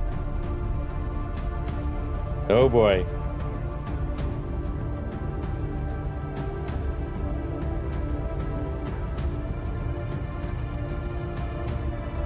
Because with Game Pass, you can opt in, opt out anytime.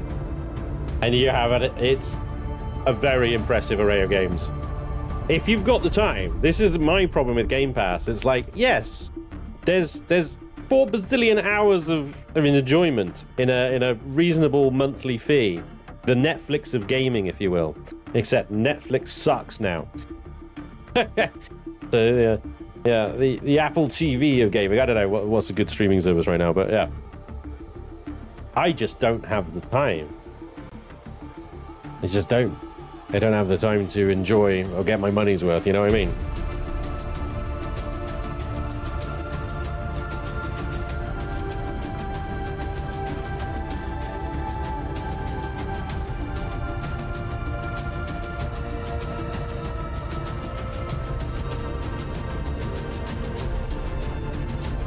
There's that dramatic music again.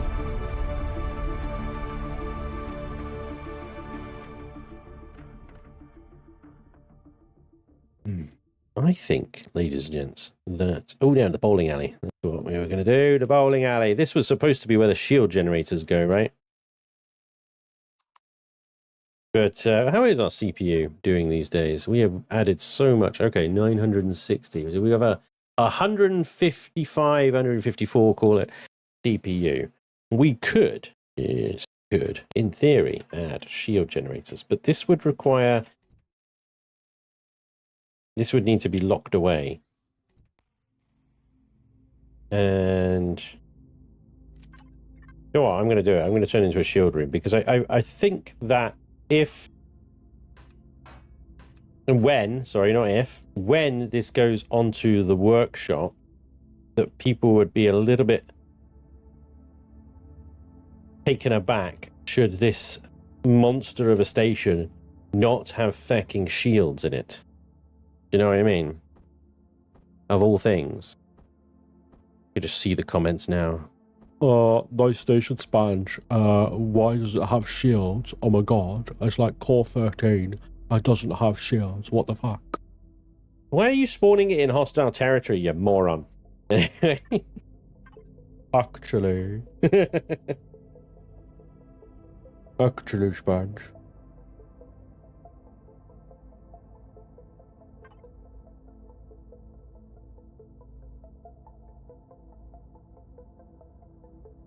Game Pass Windows games do not run on Linux.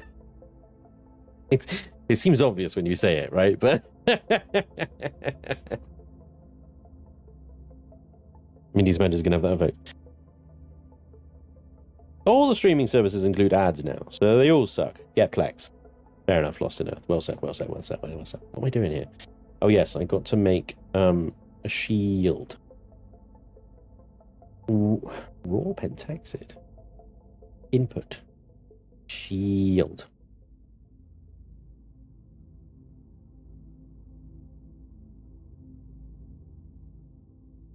What is it? Is it? I never built a shield generator, is it? My God, I've never built a shield generator in a base. I've not had to unlock it. Wow.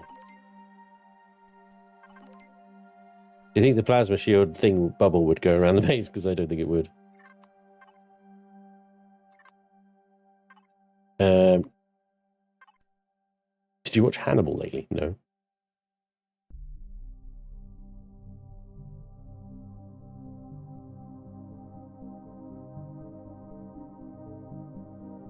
So did I unlock the shield boosters but not the generator itself?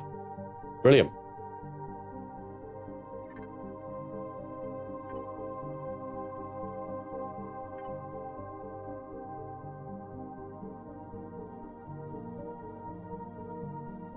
Let's do 45,000 CPU. Yeah, let's do a standard 30,000. Do a standard one. And we get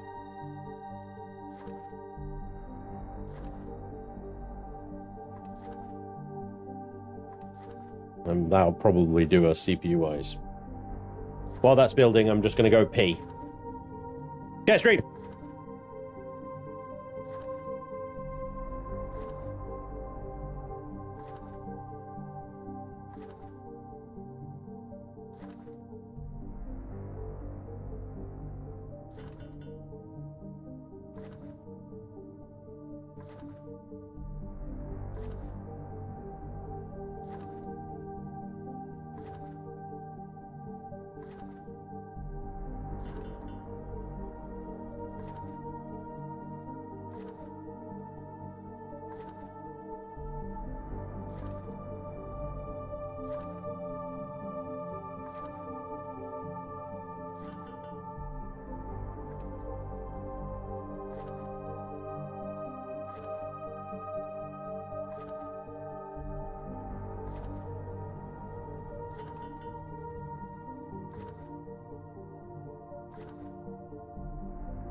I feel so bad for people missing this moment in life.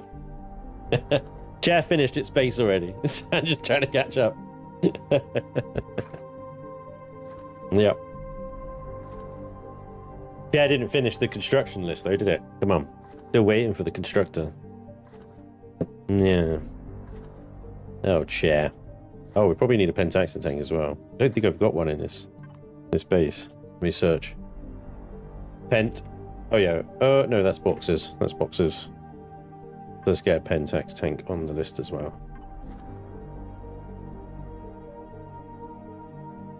Here we go. Okay. The grubby new shield generator.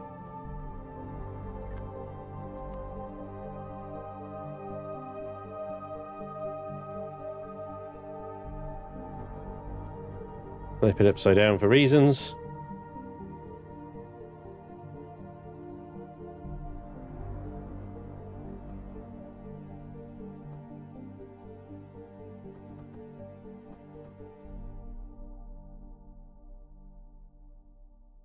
That's let's do 2 capacitors.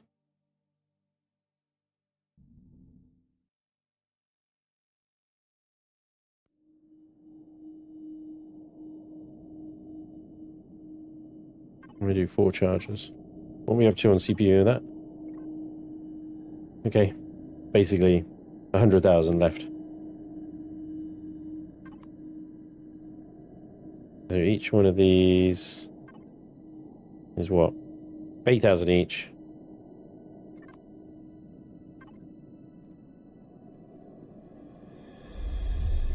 $12,000 each.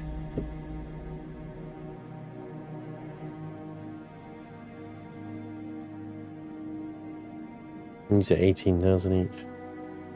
I could get all 4 of the large shield boosters actually. Let's see if we can build them though. I think I need an advanced constructor for that. Universal rather.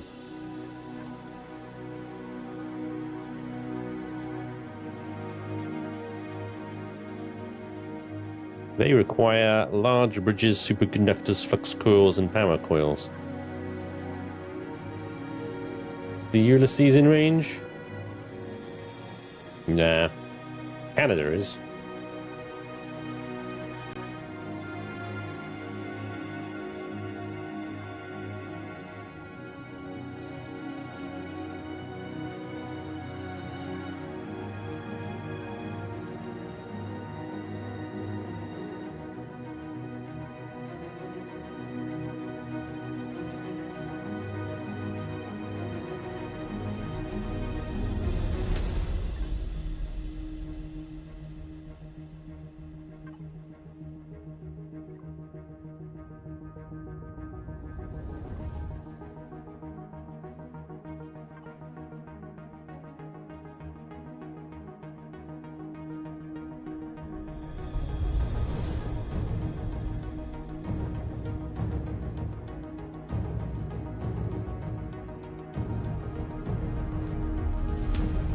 Ulysses got so many construction mats on it, it just poops out 3 advanced shield generators like it's nothing.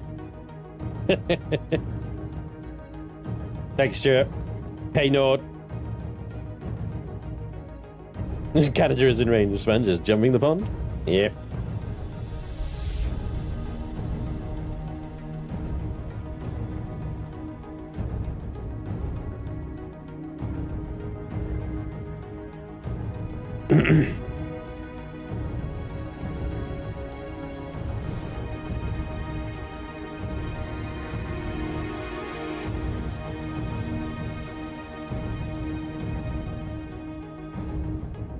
Right, these are a bit bigger by a smidge, you know?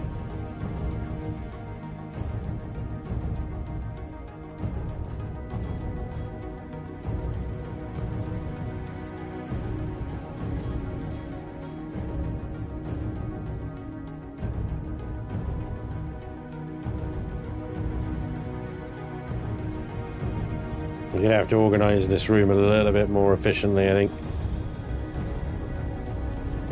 That's 3 blocks wide, isn't it?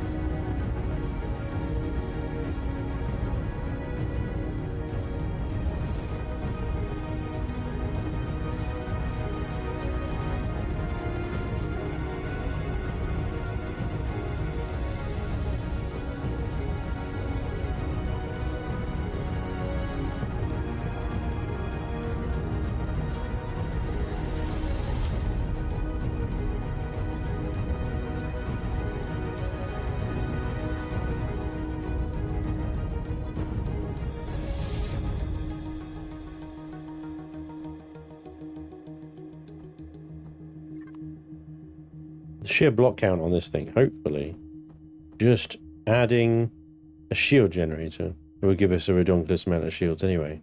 We're going to add 4 super large capacitors. All right, and there we go. Let's max that out. The rest are all going to be chargers.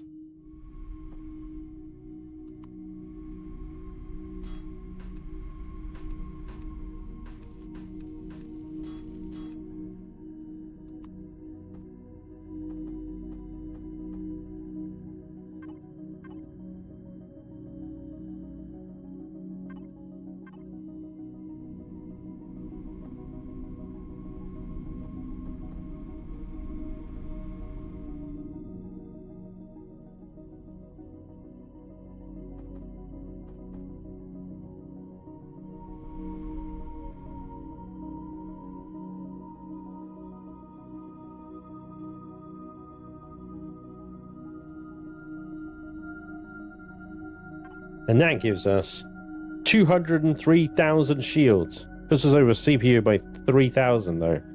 But that's okay. I think we can manage. Oh yeah, Pentaxid tank. The all important.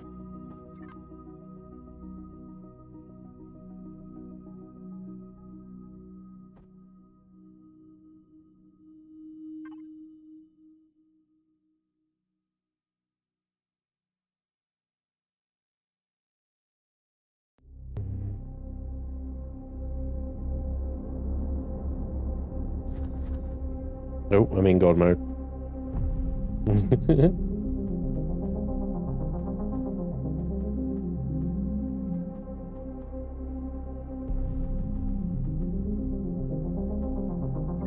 Let's see.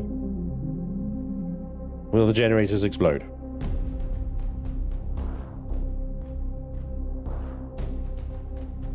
Will it even charge? I haven't done any calculations on whether there's enough shield charges to do the thing All right, 36% generating capacity. That's good. And we get to 9% and then we hold. It's not got enough charge.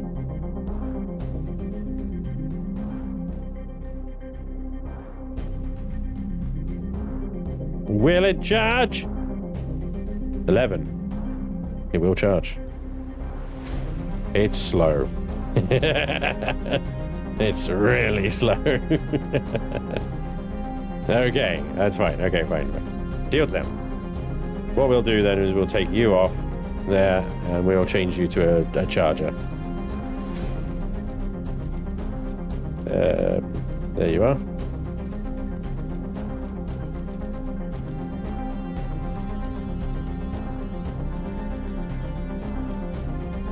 Try that again.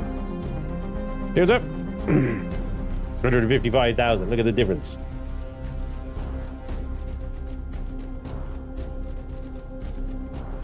My freaking mining carrier has got more shields than this station.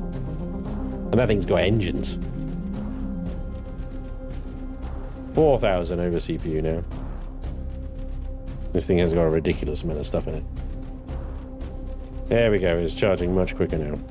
In bursts. That's better. There we go. Okay, so there's our shield thing. Now we are over CPU. That's okay. We can manage that.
Mucking about with things there that just like, I don't know what I'm doing. Just, whatever. Doesn't really matter. Just having a bit of fun.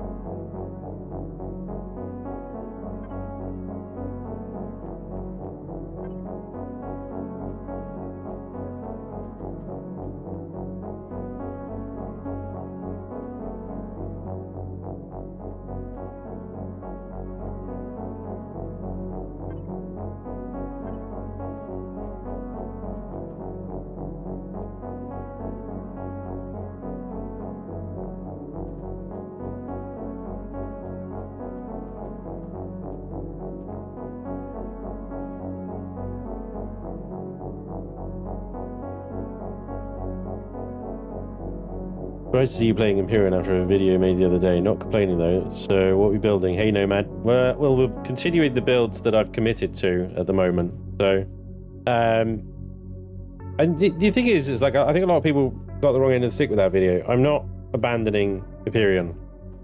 I just it won't be my bread and butter anymore. You know. Empyrion was what my channel was kind of like always about, and I don't want that to be the case anymore. I'm going to be moving on to other things. I'll not, like I said, I'm not going to abandoning the game. I'm not just saying I'm out. See, a lot of people seem to think that that's the case, and that's not the case at all.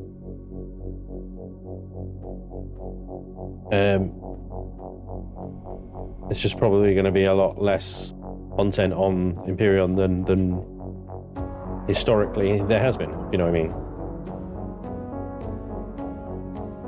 At the moment I've got 3 builds at the moment that I've currently committed to finishing, and I want to complete those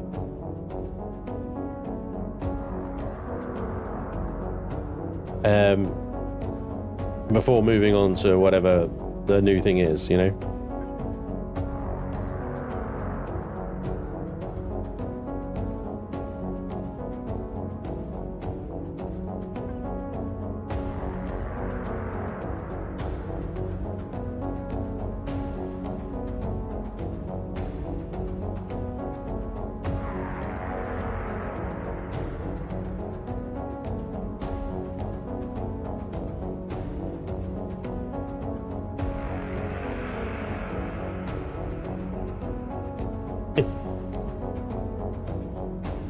I'm serious about server seasons. Is there a specific time the server gets wiped for a new season, or is it ad hoc?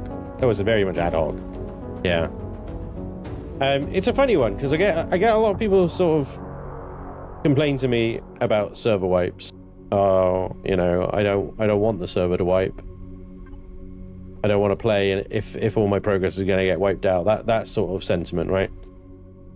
And at the same time, I see a huge drop off in player numbers when the season runs for too long.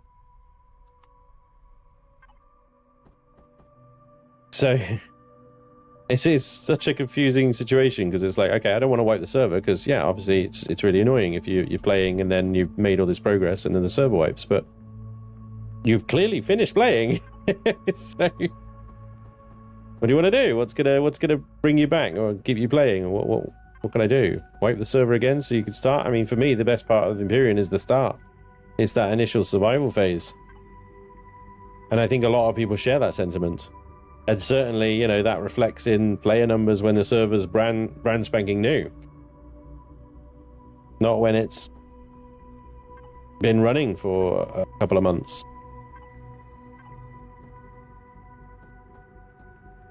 You know?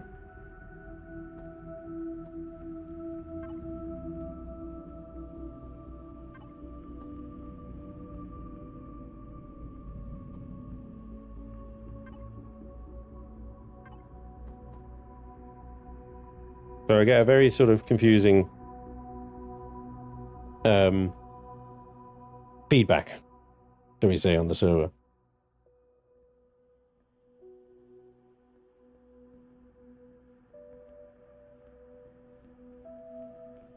Yeah, we played Rust once as a Chaos crew, and no, it's not it's not an enjoyable experience for anyone, crew or the audience.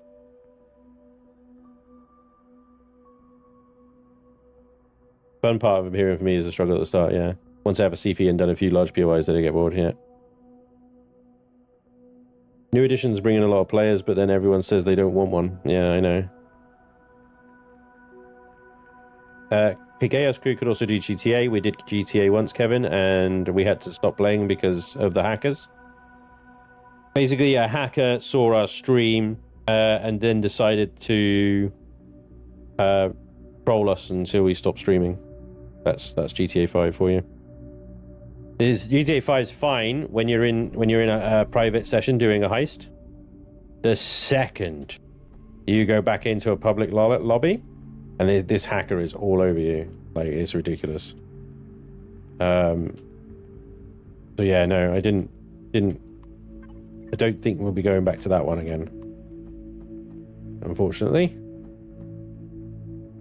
I like that, but it doesn't quite align where I want it to. We need to be... This is a table, and this is a console, yeah. Well, we do the one that's actually basically a barrier in itself, like that one there. Doesn't need a railing, does it? Because it is a railing.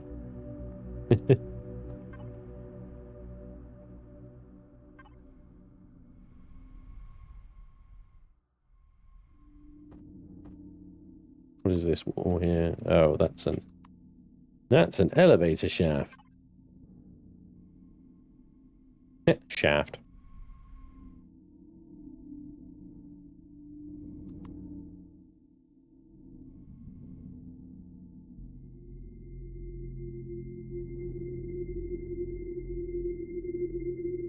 Are you going to Dune? Deep into Dune? Yes, I'll be going deep into Dune. Dune Awakening is the shit. So, yeah. I'll be playing the shit out of it.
Then I shall keep my word and Patreon. Thank you, Nick.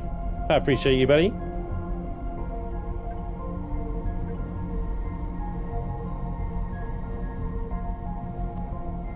Yeah, the only thing that's kind of a bit of sort of a bittersweet with Dune is the guild sizes. The guild sizes are limited. And they're limited for good reason. Funcom would definitely want to avoid Alpha Clan situation that Ark has. And Rust, for that matter.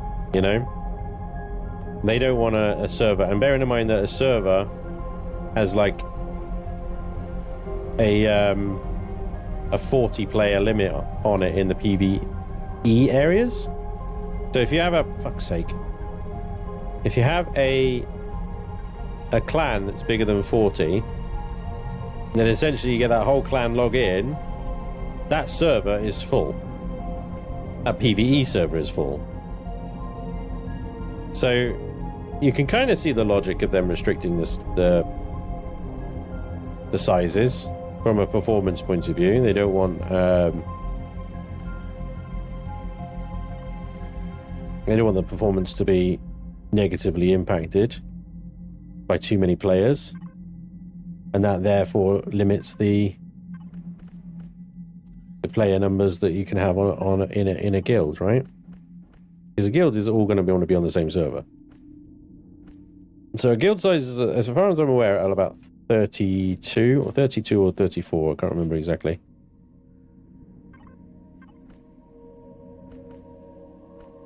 And at the current point, currently, I don't believe there is any way to create guild alliances, and for the same reason. You have guild alliances, you'd have alpha clans. They'd just be split across multiple guilds. It wouldn't resolve the issue. It would just spread it out, if you know what I mean.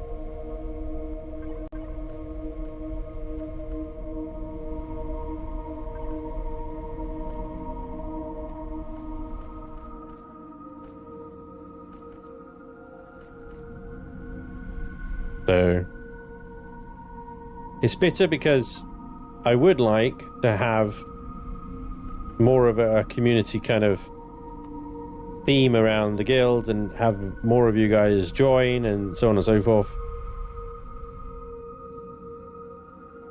And that limit kind of sucks. But you can have soft allegiances. You know? Whether that would work or not, and people keep their word, that would just be, well, time will tell, I suppose.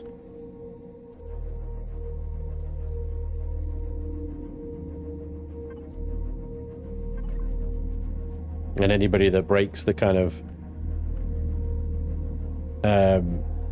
the alliance or whatever can get booted out, but it's open to abuse, isn't it? Because it's only a soft allegiance, not a full one. Nah. So I don't know.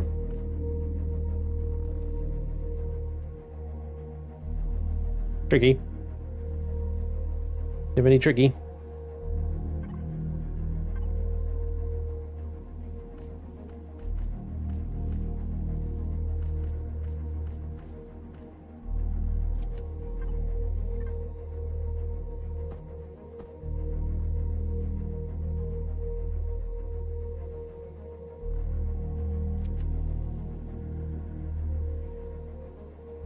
Not keeping your word of backstabbing is very Harkonnen. I mean, Laney.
Wait, what? Oh. Thin walls.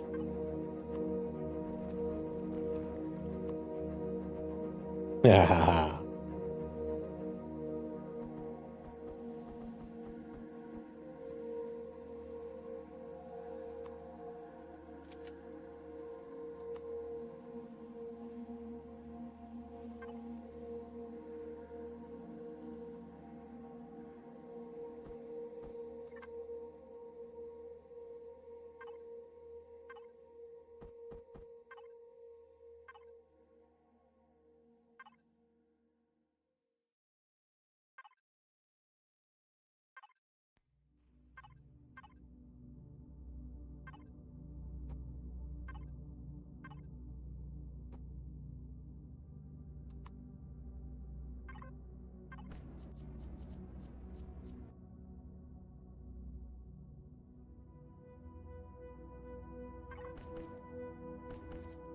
Oh. Still not liking the custom color palettes on these consoles then, huh?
Oh, the hitboxes on these shield freaking capacitors pissing me off.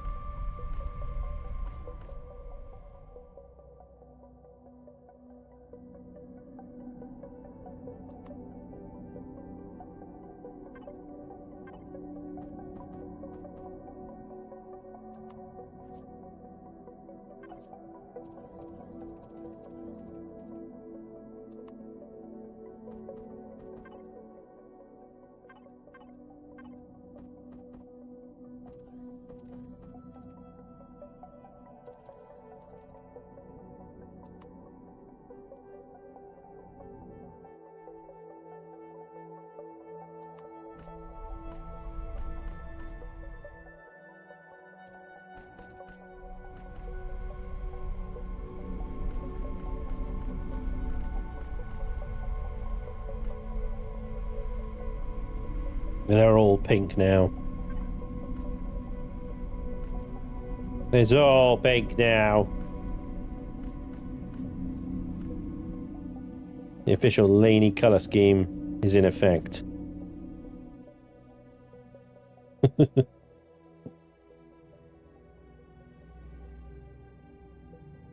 What about on Dune? Have a Spanj faction, Blade faction, Animal faction, and a Woman faction.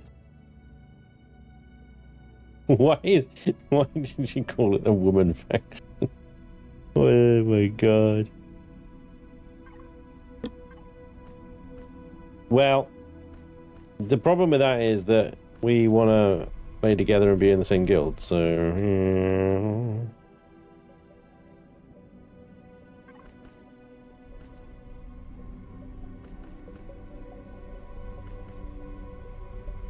Other than that, well, that's a great idea.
I'm not sure about these green conduits. Oops. We make them red instead.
All over the place.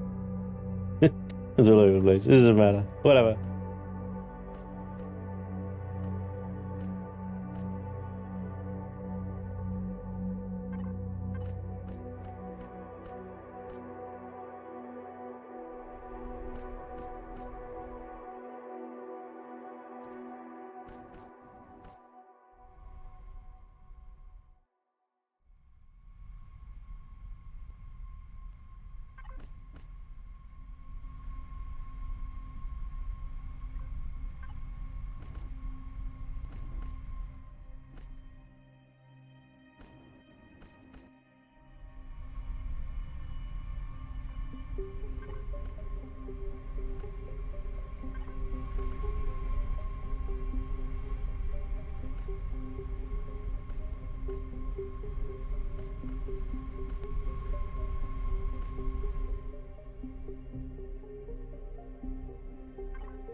No.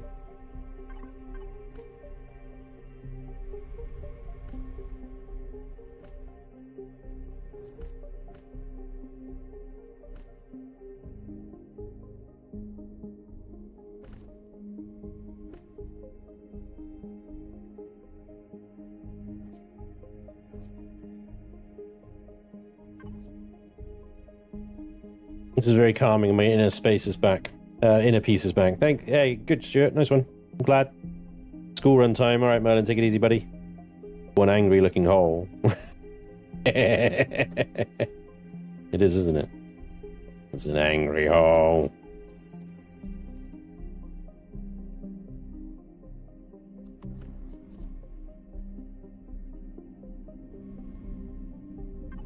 Right. Time to turn all the pink things back to industrial grey.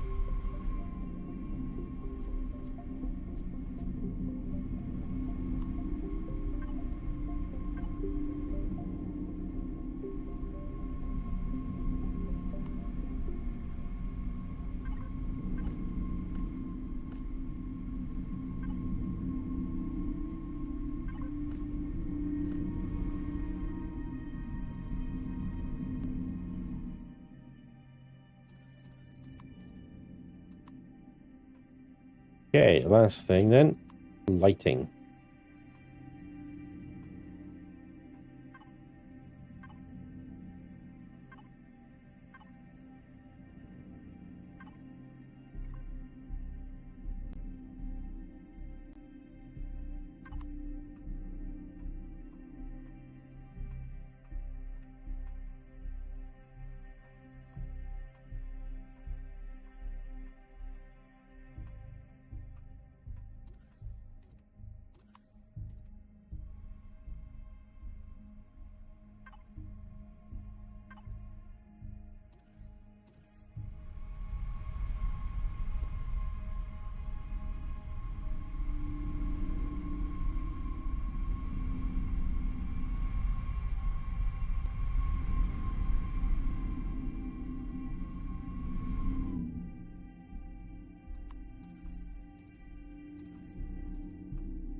Oh, for Pete's sake.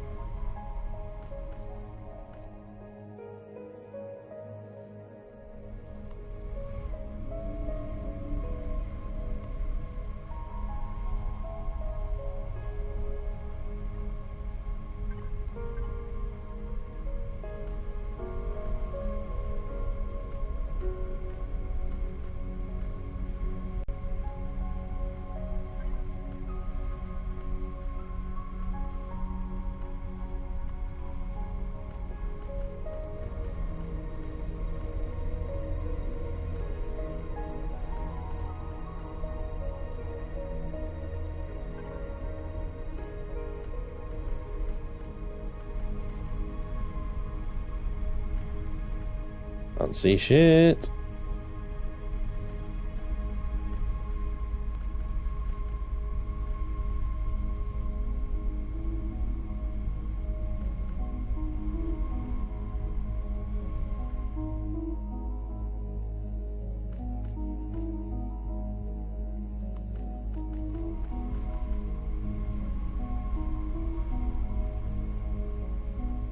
My God.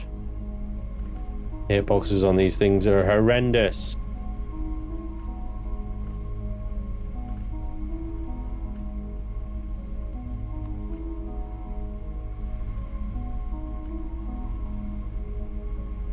Million, please fix.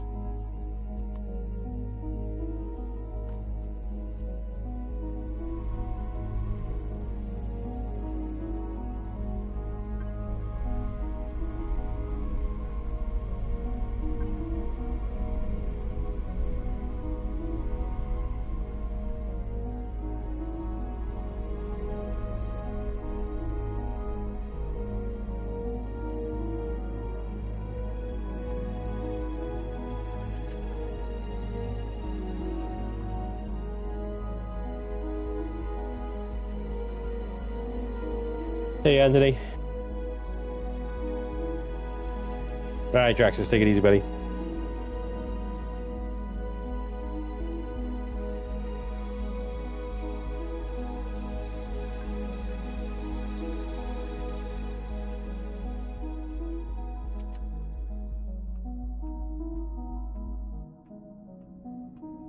Shield room. And in-pool heating. Yeah, look at that. 50 degrees in the water at this point.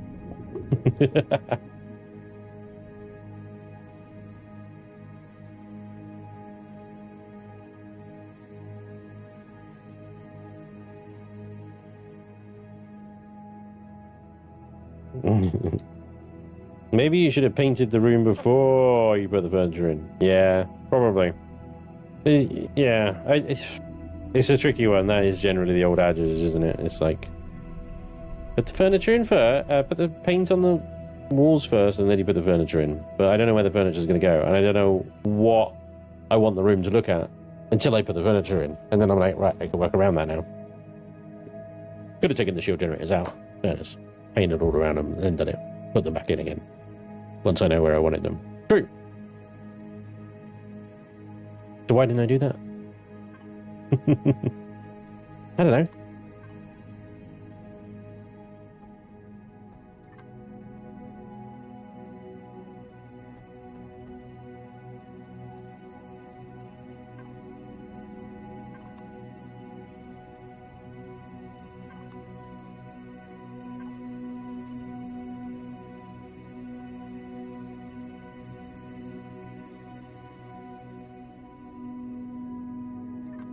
One, two.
Yeah.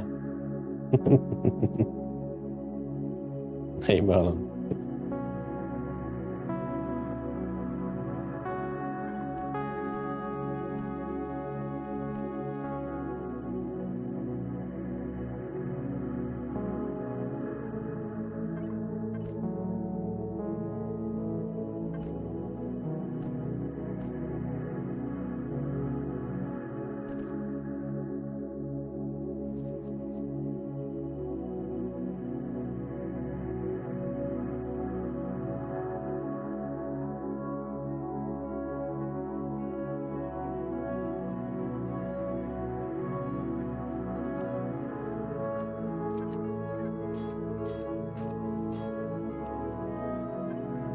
Yeah, give me a toilet block that I can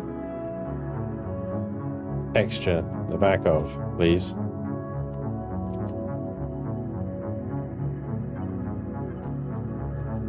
Can't even color that one.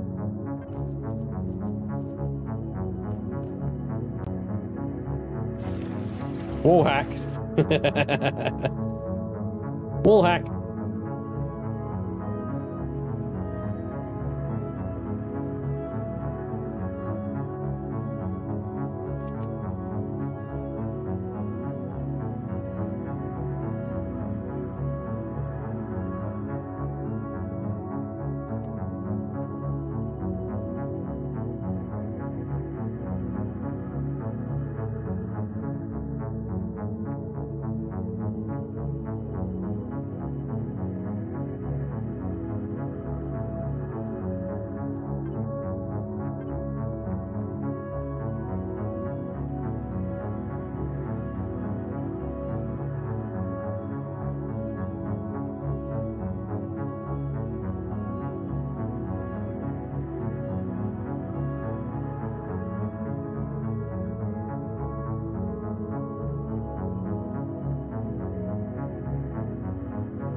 Top one, then 1, 2, 3.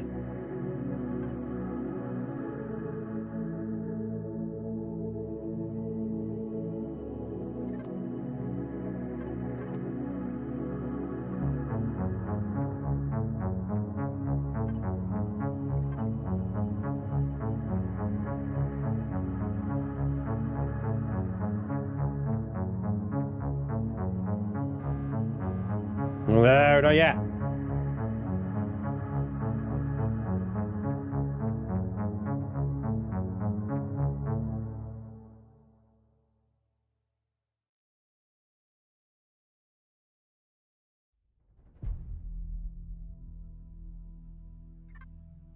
Yes.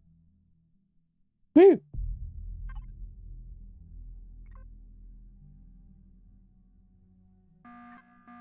Honestly, you would set a server to fucking restart halfway through my stream. Honestly, it was stupid. So stupid. Hey, Xander. Most of it. You've missed most of it, Xander.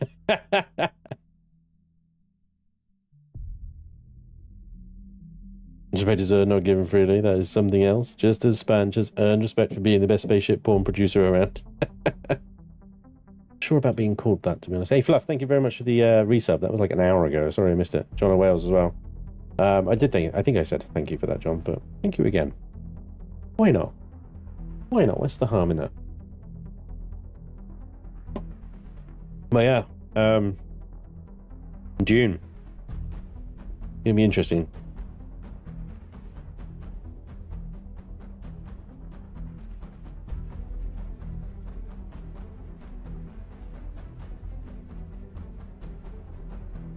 It's gonna be interesting. What we can do with that one, don't know. I haven't seen anything about private servers.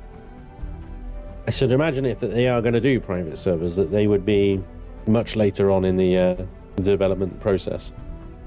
Probably, if I was Funcom, I'd probably do it around the first DLC as like an extra, hey, come and buy the game, and then put the DLC and the game in a bundle together with private servers to get the kind of the stubborn crowd to buy in as well. Because inevitably, what I've seen so far, I've seen a lot of it because I watched the live streams that Funcom put out. And if you watch the chat in those live streams, it's full of whiny babies complaining about how the game is going to suck and how Funcom are going to ruin it. And it's like, the fact that you're here on a developer live stream, you've basically bought it already, haven't you? And you're just complaining because that's what you do on the internet now, I suppose, in order to get attention or whatever, you know. That's the sort of people that are going to be playing it. But the ones from that group that are essentially going to stick to their guns and not buy it and be like, no, I'm not buying it because it's PvP, or I'm not going to buy it because it's Funcom, and then it's going to suck. Go back to Rust then, whatever, nobody cares. But they will probably be tempted in to buy it if they offer private servers. So strategically, if I was Funcom, that's what I'd do. First DLC, offer private servers. And then they can run their own little servers. I'm hoping that we get the private servers so that I can create a community server and we can all play on a server that I control and that we have exclusive access to. But the way that the server architecture works in Dune is insane. It's crazy. It's freaking interwoven, layered. The PvP area is 500 kilometers square and has a 100-player limit across all 500 kilometers. But the PvE zones are 40-player limits per siege. I think they call them siege, which is basically like a shard, right? Or a blade. If you imagine a server rack, it would be a blade. A single blade would be one siege. You can have 40 players on that. And then if there's more than 40 players on that, you have to queue to get into it. So the way that they've done it is that one server has about half a dozen sieges, right, that you can join. And then each siege fills up to sort of, I don't know what the total players that they allow to join each siege, bearing in mind that the current concurrent player cap is 40. I'd hope it wouldn't be too much more than 40. Maybe like 50 at most, right? That's one siege of that server full. They do that another sort of dozen times, and that's then the server full, if you know what I mean, right?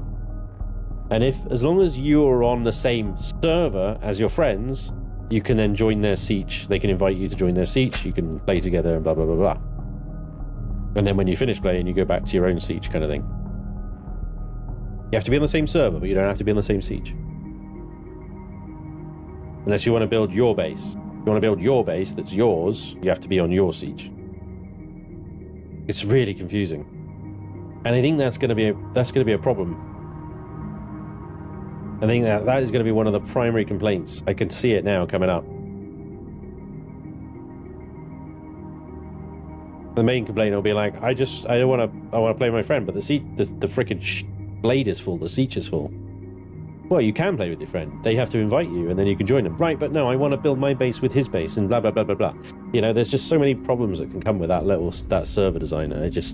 I could see it happening now. But yeah. Need to bring back spankings.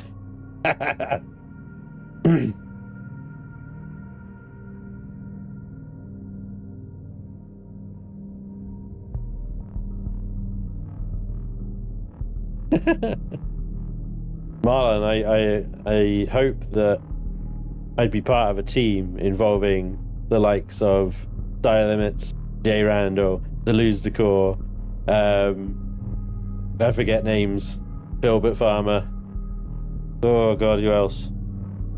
Life Force, Crazy Z. I'd be a team of all those guys. If I could work with those guys, it'd be amazing. Then we'd be able to produce the sexiest ship in the world. Gonna be fun watching the grown babies throw their toys at them. Part of me really hopes that they just get all really salty and quit and go back to Rust. It might save us some toxicity, it really would. What is the specific game? I may have a solution, since I recently created my own server for my buddies. June Awakening. I think people need to give it a chance to get bedded in first, yeah. That's the thing, on launch day, those servers are going to be a nightmare. Can we get an outside overall view of the station for those that may not have followed all your streams on it? You certainly can, Darius. Yes.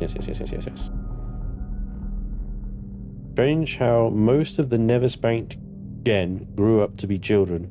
Maybe logical spanking was a good thing. Sadly, some people used it for the wrong reason. That's it. And that's generally the reason for most laws and rules in the world. Most of us have a brain and common sense, and we would know not to do 90 miles an hour through a small village. But there's always a few, isn't there, that ruin it for everyone else. And that's why you can't do 90 miles an hour through a village anymore. Why we have speed limits. That's why we test people before they drive. That's why you can't drink and drive or use a phone and drive. Because some people did it and they killed people. And then a rule was made, and we all follow those rules, or at least most of us do. It's just the way.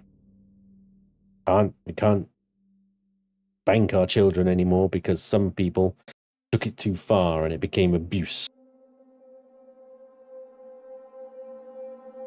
Spanj's dream team sounds amazing. Sounds like the best spaceship porn ever. It would be. I mean, there may be too many cooks in the kitchen kind of thing. This is the problem with like designing stuff. Sometimes it's better just to have one dude do the whole design because they have the vision. Few plonkers always abuse the system. Yeah, exactly. Yeah, there's consequences if you do. That's true.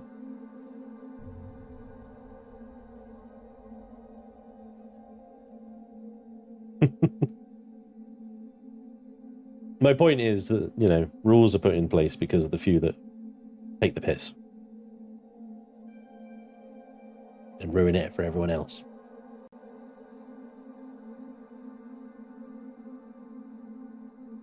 There's a road down the bottom of where I live. There's a road that is easily a 40-mile-an-hour road. It is wide, it is straight, it is long, it's got wonderful visibility, you know. But here in mighty, mighty Wales, in the infinite wisdom of the council, they decided to make it a 20-mile-an-hour road. It is the most painful thing to drive along.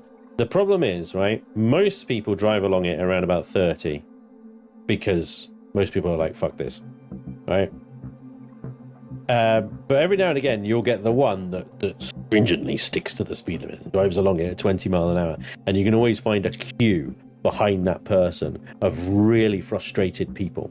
And the problem is when people get really frustrated behind somebody like virulently following the rules like that, a rule that clearly makes no fucking sense as well to most people's mind, they all get frustrated and then they start making bad decisions.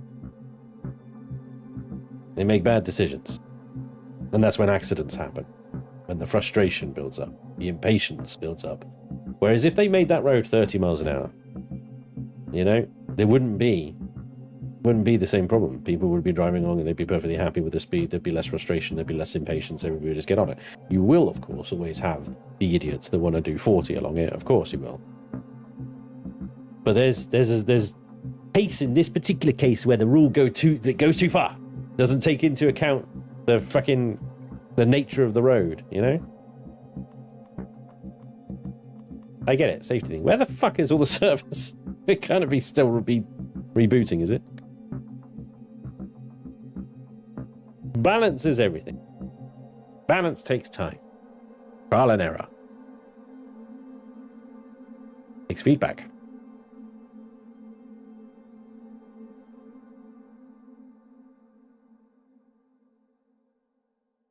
I refuse to pay for the police retirement fund.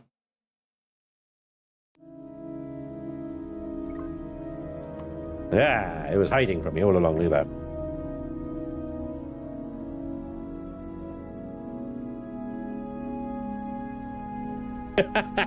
Marlon, right? That is scary.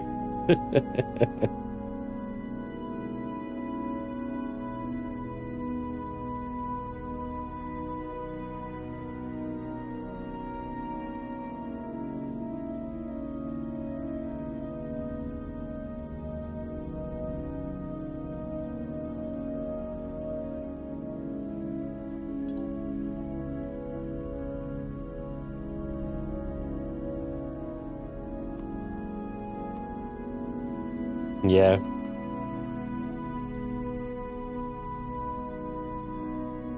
We're back. Okay. I think our shield generator room is looking reasonable.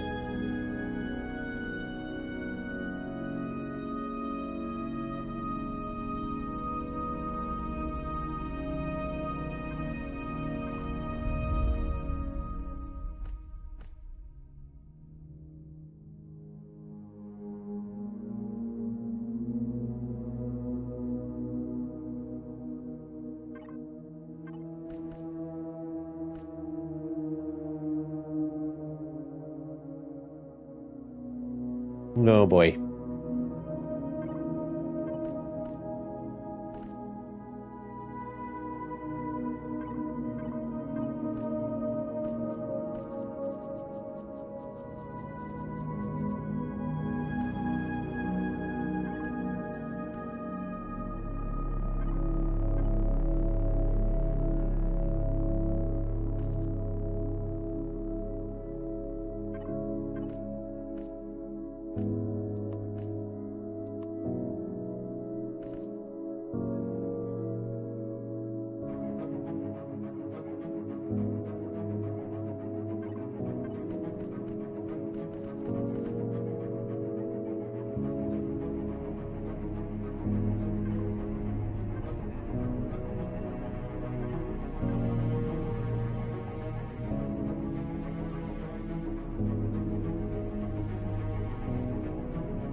I wish that I had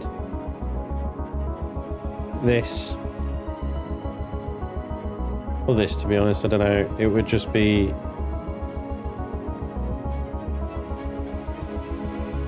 great if I could texture just the one plane of it. I don't know if that actually. Let me try. No, it does. Okay, cool. I don't know if that's going to work, to be honest. Not really.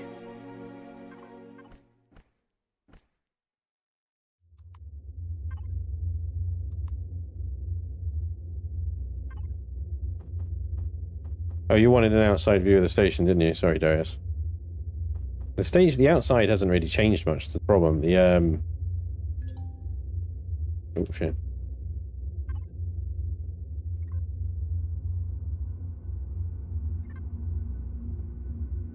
Yeah, the outside hasn't really changed much. It's basically the same as it's always been, apart from you do a little bit of shenanigans over here with some deco blocks and pipes and stuff like that, which is great. But it almost sort of, this bit could use some as well. Do you know what I mean? And we got some windows and whatnot going on in different places of the station, but not all of them. So every now and again we have this little outside influence. Oh, sorry, inside influence to the outside, and it stands out because there's nothing else going on this outer hull. And this sort of slope here is definitely one of the things that I need to do something to in order to blend these little bits in. And maybe when we add apartments and stuff up here, we just add in the windows along there and make them a little bit more consistent, because we're going to have apartment rooms all the way along here, really, apart from the generator room here, which again we could do something like adding pipes and stuff like that, just to make the what we have done in the outer hull here look a little bit more intentional, you know.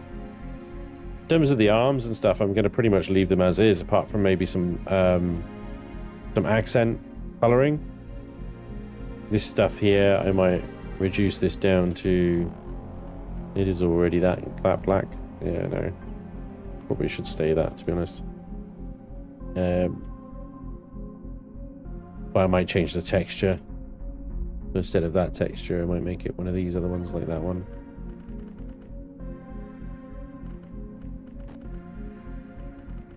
Just so it's got a little bit of something going on there. You know what I mean?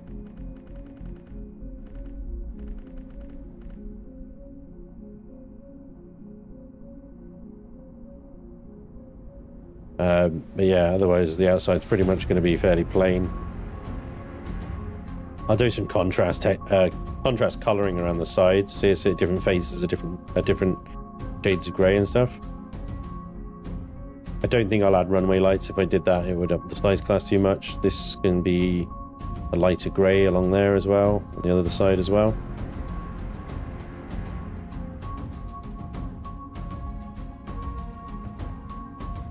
But yeah, the Canada fits in there quite nicely. It looks very at home.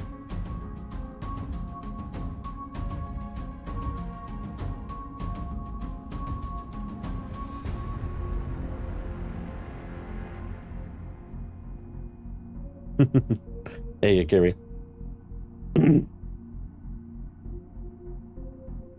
It's not a true Spanj build if it doesn't have all the pipery. We have many pipes. The problem is with pipes is they also increase the size class, especially in the number that we have. We're currently size class 66. Execute size class 66. Yeah, which is big. Yeah. You're welcome. So, yeah.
Spanj gets all of his aiming accuracy from hours of painting ships. That's why I miss all the time, huh?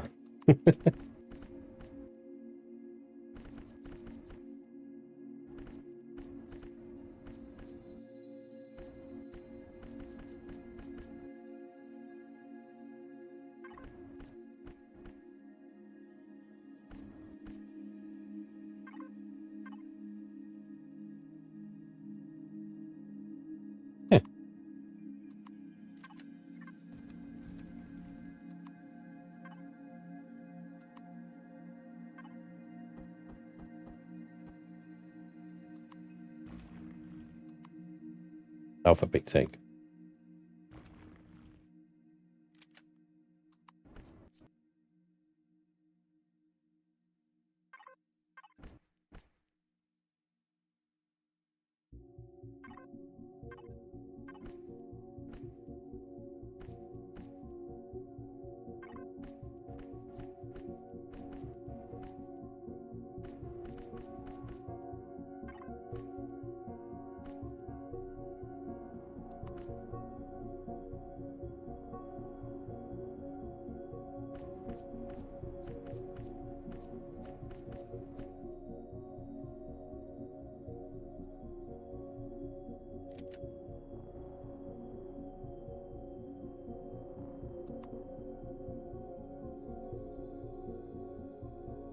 And when will it be open for visitors? It's already open for visitors. We don't get many. But it's been open for visitors for a while now. Now, grant you, it has been a work in progress for a while now.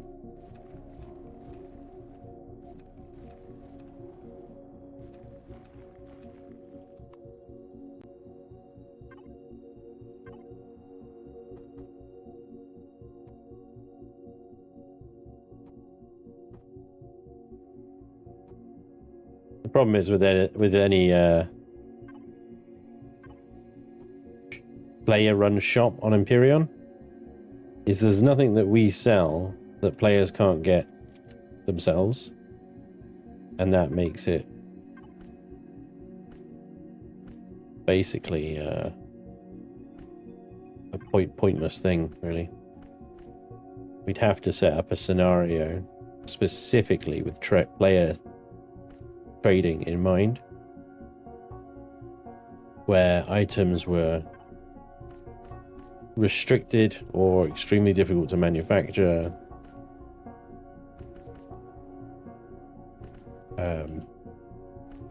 That sort of thing, basically. I think I talked about it before. I was thinking about a scenario where the basic sort of... You could craft basic stuff. You could craft yourself up to a small SV. Anything after that would be extremely difficult and expensive to do. Capital vessels would have to be built by factions, essentially. Because they're the only ones that could have a base big enough to power constructors and furnaces and things like that. I'm selling some stuff. Oh, nice. Anybody buying, right? Anybody buying?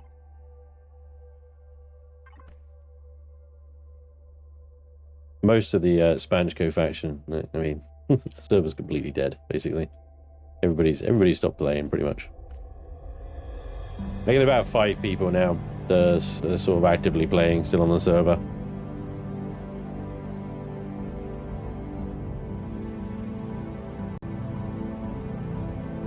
But everybody that was playing at SpanjCo, there's JK, Oz, and Ostentatious, pretty much the only people playing on SpanjCo. Everybody else has moved on. This happens every season.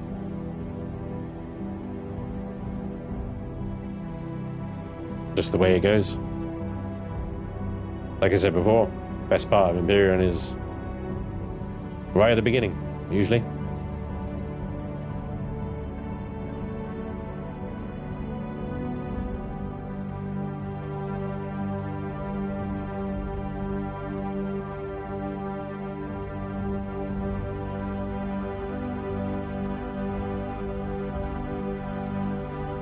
Hell, if I hadn't committed to building this station, I'd probably done the same.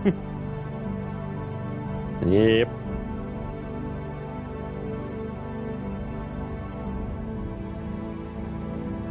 Yeah, unfortunately, Empyrion does tend to get less fun as you get to a certain stage of build-up. Yep. Hey, Spanj, is there a possibility that the whole family might get involved with some games you put up or some streams? If your channel makes it that far. Crossing my fingers and holding my breath. On the channel surviving, by the way. I may live in Canada, but I'm always looking for ways to help. Oh, Xander, the channel will survive. The channel will always survive. I'll always be doing this because I love doing this. I'm not just going to suddenly just go, nope, done. You know, I absolutely love streaming and putting up content. It's just whether I can do this as a living. That's the question. And I thought that question had been answered a couple of years ago when I started doing this full time. But the doubt has crept back in again because of the changing world and the changing way that people consume media and stuff now. And now it's like, oh crap. I mean, long may it continue, but yeah. I honestly don't know. That's the problem. Now, that Chaos Crew stream of Schedule 1 the other day, where everybody was being super, super generous and amazing, was amazing. But I recognize that it was a one-off. And I appreciate everybody who supported me on that and got the feels and everything. But again, I recognize that it was a one-off.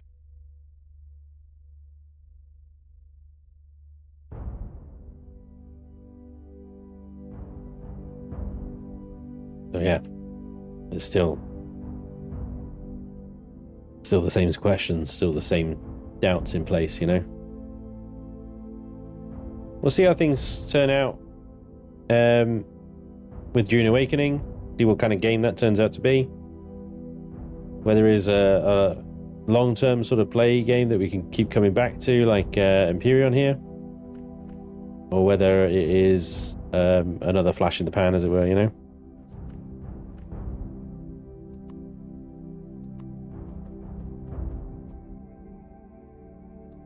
There's always space engineers too.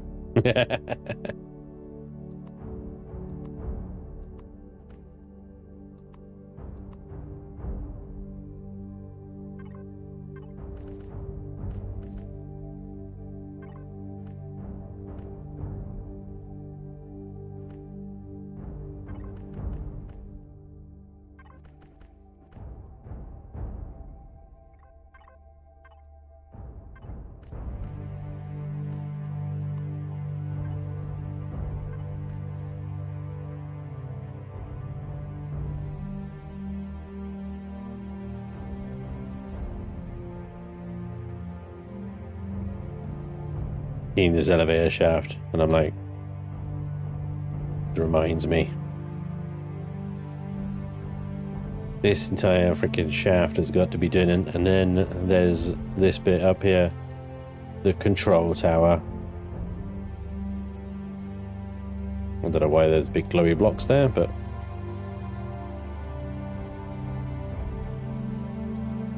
the penis, little Stumpy, the butt plug.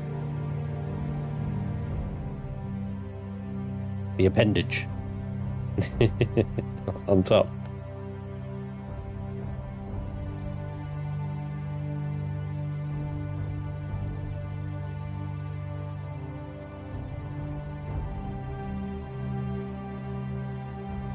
Yeah.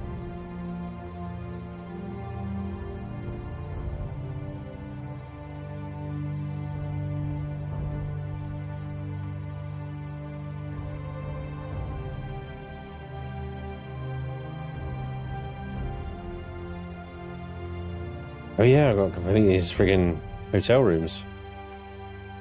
I'll do these another day. We spent so long on these.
So Kiki, in regards to X4, I was very tempted to spin it up for this stream and do an Chillin and X4 in, I don't know. But I because I've never played before, I didn't want to just come in and be like, spend a whole stream just doing a tutorial. Because I imagine the learning curve on that game is substantial. Am I right?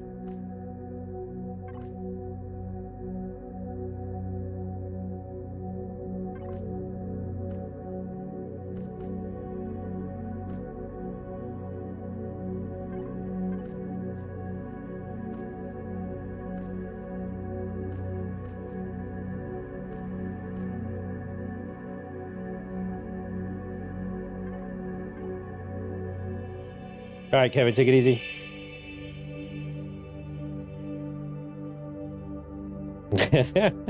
Dude, satisfaction. Games you can keep playing are a rarity. I've been playing Final Fantasy 14 for like 10 years, but it's not really your sort of game, being story heavy. I don't mind story heavy games. I don't mind them. I actually quite like story heavy games, but what I find with story heavy games, and because what I'm finding right now with Painted Grail Fall of Avalon, very story heavy game, lots of dialogue, lots of talking to people and listening to their stories and stuff like that, is that I generally find that the viewer gets kind of bored of it. I'm there reading dialogue or listening to dialogue.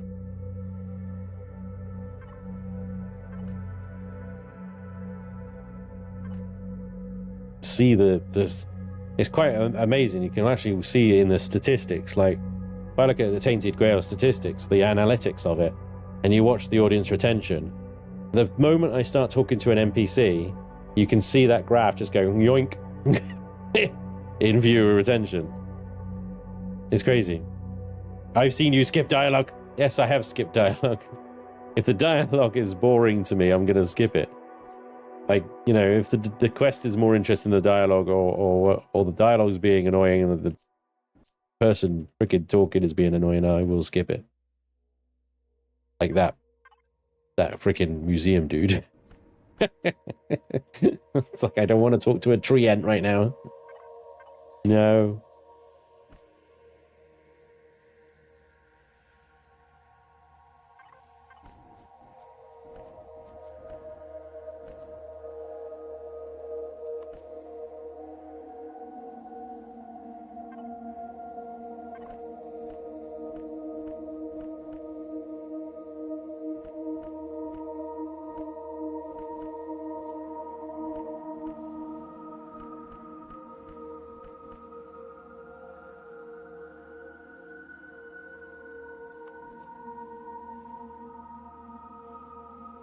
I've been sucked in by Oblivion, but if you're playing for the story, then I'm not watching you stream it.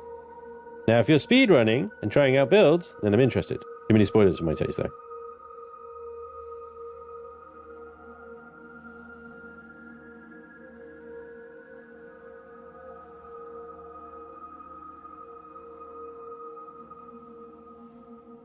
Been enjoying Reforged for sure, but like any scenario you have built up to a core 11, 12 plus CV and have a good base setup, then there is only so much to do. Yeah. X4 is probably easier to learn than Astronauts, if that helps.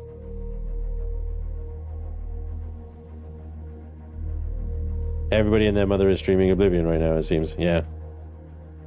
Well, I like I said before, I mean, I think it's pretty disgusting that they are charging full price for an old game. You know? I just does not.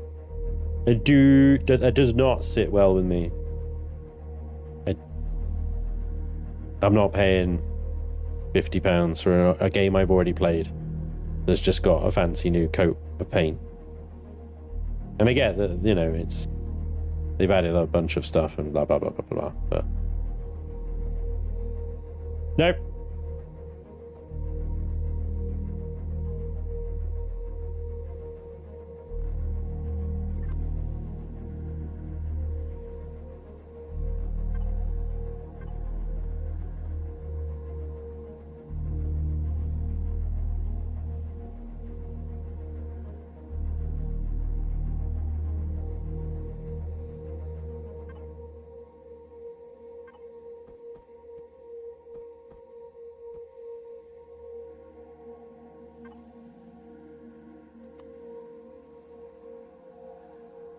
developers need money too. Well, yes. Yes, they do. But Bethesda? Really? Big Bethesda? Yeah. And the thing is, it's like, if they were charging 20, I would probably get it. That's the annoying thing. I think they have overvalued themselves there. The thing is, clearly they haven't, because everybody's freaking buying it. It shot to the top of the Steam charts, like, instantly. Everybody's very much shut up and take my money for Oblivion Remastered. In fact, I'd bet money that Blighted has already fucking bought it. Because he loves Oblivion. And he doesn't care. He'll pay $50 fucking dollars for a freaking McDonald's.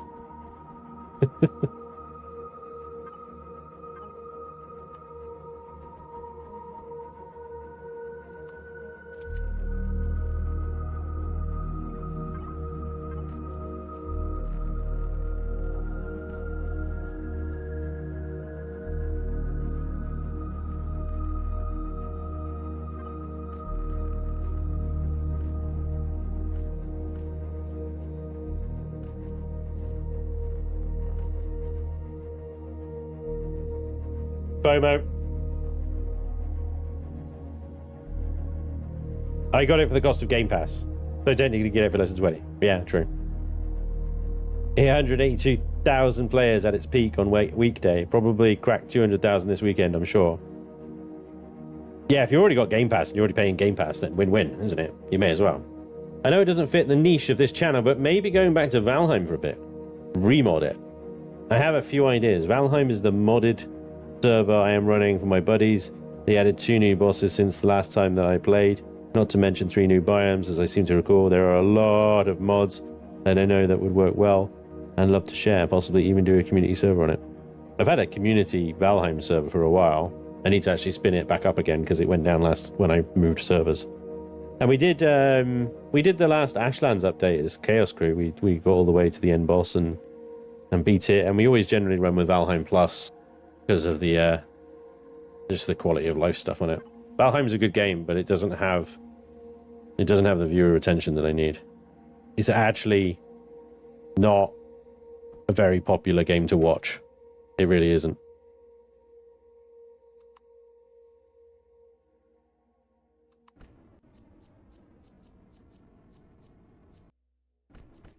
It's a very good game. Very long game. But yeah.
Like that, man.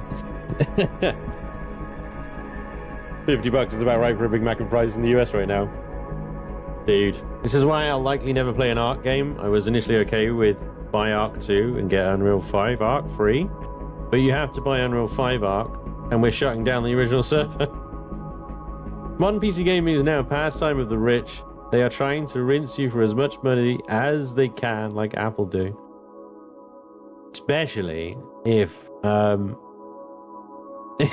especially if you're like Ubisoft games, right? And then they suddenly decide, yeah, you never actually owned the game, and now we're shutting it down. Okay, bye. That shit is wild. Absolutely wild. I really, really, really do get why people hate Ubisoft. Right. Read the chat, yeah, prat. I really do. They suck. But the thing is, they do actually make pretty good games, which is really annoying. But yeah. Just look through your channel as I was looking for some new ideas. I'm sure you know since you have ultimate access. But what is the issue with Jump Ship? I only saw 2 videos on it. The first one was 32 views, the second one 21,000 views. Nothing wrong with Jump Ship. It's not out yet. It's still in development. Everything that we have shown has been at the invitation of the developers who are furiously developing the game, and more Jump Ship content will come when there is more Jump Ship content that I can bring you. Absolutely nothing wrong with Jump Ship, and I am looking forward to bringing you some more Jump Ship content. I really am. But yeah, no, it's still going in development, dude. Yeah.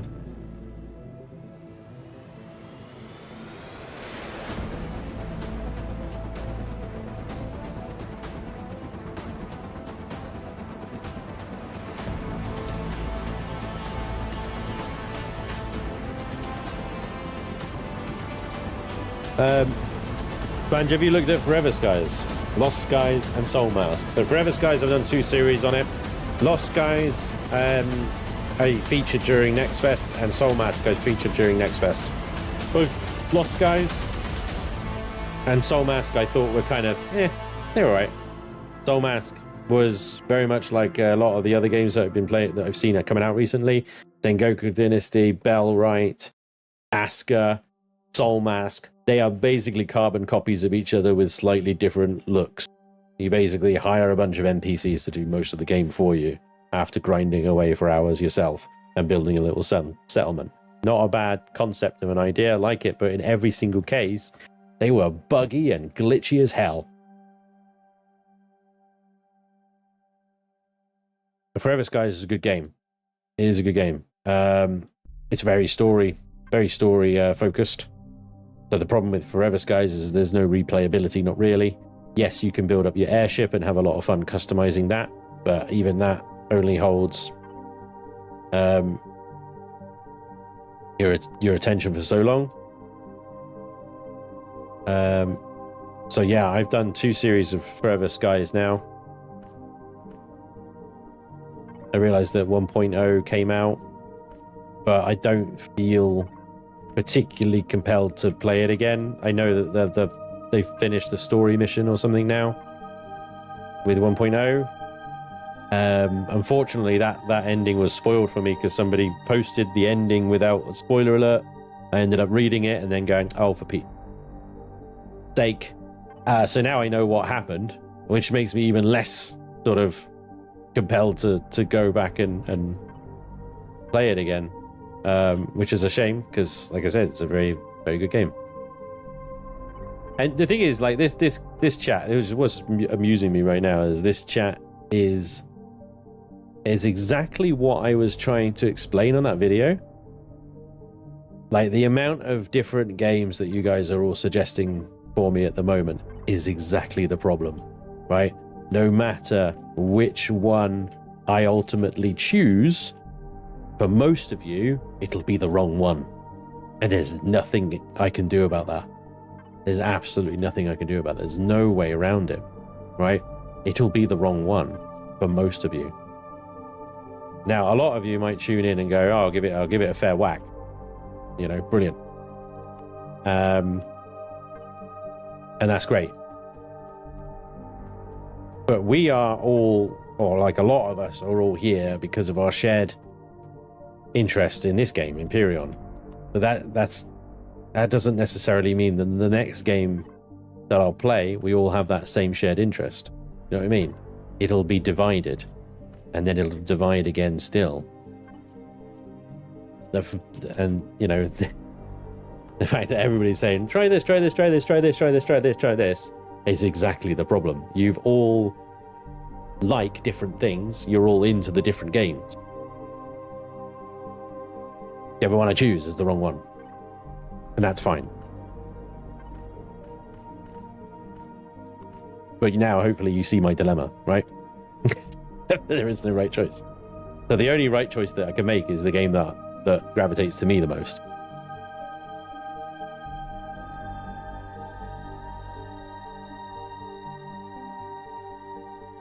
Turn down the game music. Yeah, you got it. They will. Yeah, some of the tracks are louder than others. I'll pop it down. There you go. That does about sum it up. Spanj, in that game, can you use sensors to turn on lights as one walks into a room? In June? No, I don't think so. The lights are just on.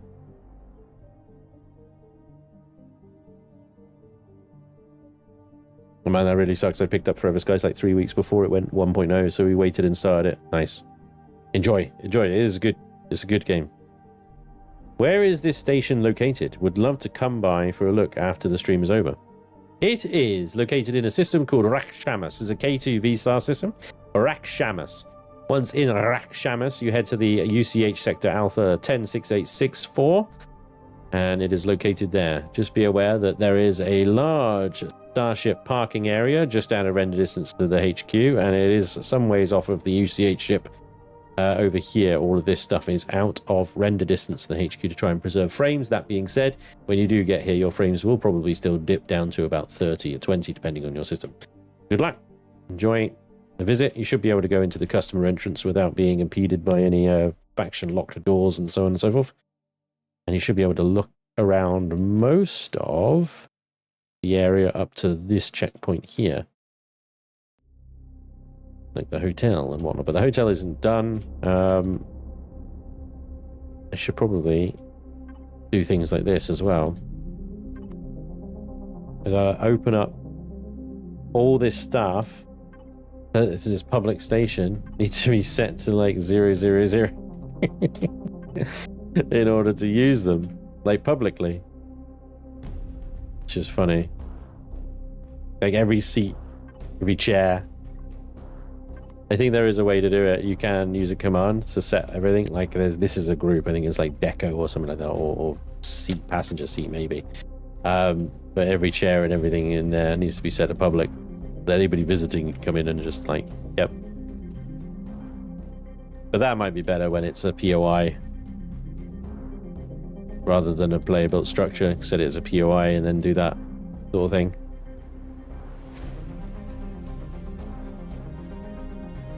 SpanjCo, the new faction coming to Empyrion soon. I've forgotten what I was working on, where I was... What was I doing? Oh, I was doing the gravity generator rooms. Not that one, though. The other end. There we go. These rooms are non-functional. But...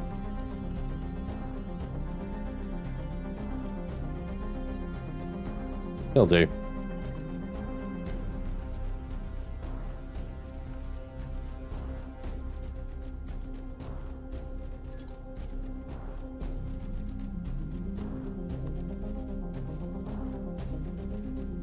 I love these new consoles.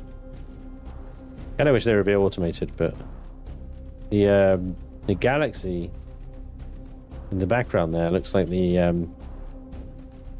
actually, is that the game image of the Galaxy? I don't think it is actually. That's like straight from Google.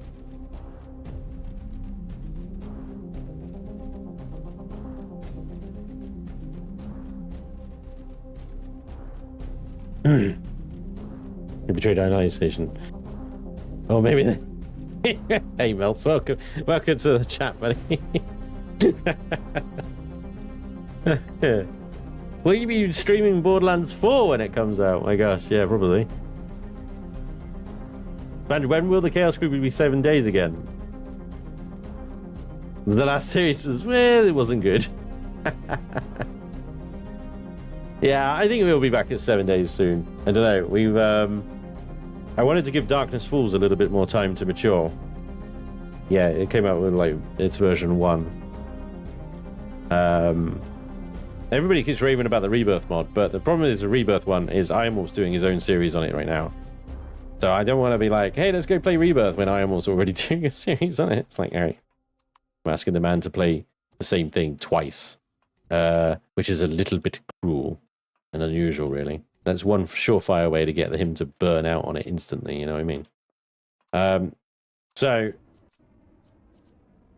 we'll probably be doing a different mod like Darkness Falls or something like that. We'll give it a little bit of time to let the dust settle after Forsaken Trail. Oh, Forsaken Trail. Oh, God. We gave it the old honest college try, didn't we? I don't think you could say we didn't give it a fair cop. You know? We really did. We really did try. We tried so hard. Well, I did anyway. Everybody else just complained. So much complaining.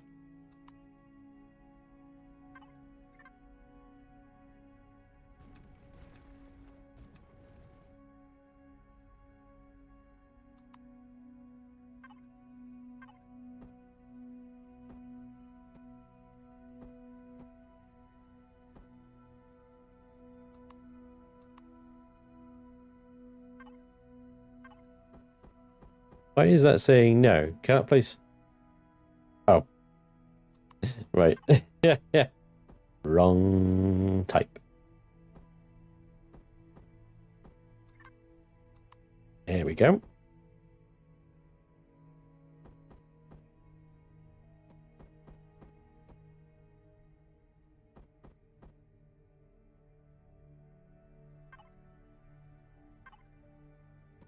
Oh.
This is true, but then here's the rub, and I apologize because this may have a negative effect. You don't have to choose any game that we give you. You have to choose a game that interests you and one that you will lose the least amount of people. Also, as a side note, as you mentioned, we are all here due to our common interests. My immediate responses, the automated response was the following. No, I'm here for Empyrion. I'm not here for Empyrion. I'm here to talk to you and try to help you. Thank you, Xander. I appreciate you. And yeah, I mean, that's been the sentiment of a lot of people, actually. Have said very similar things. You know, they're here for me, not what game I play, blah, blah, blah, blah, blah. Which is great, which is fantastic. And I really appreciate that. Very much so. And that's like I say, I need to, like you say, I need to choose a game that gravitates to me the most. Because, again, whichever one I choose is going to be the wrong one. So.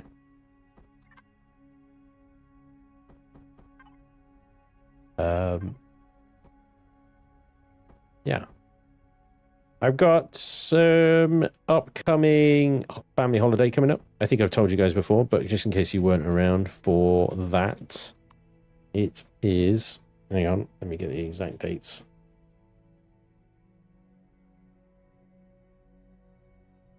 It is basically... yes, yeah. Monday the 5th to Friday the 9th of May.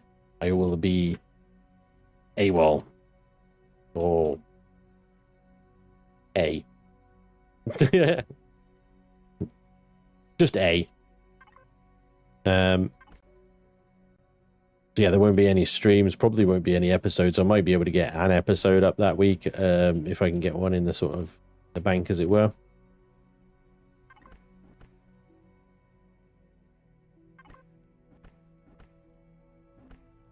But yeah, family holiday time.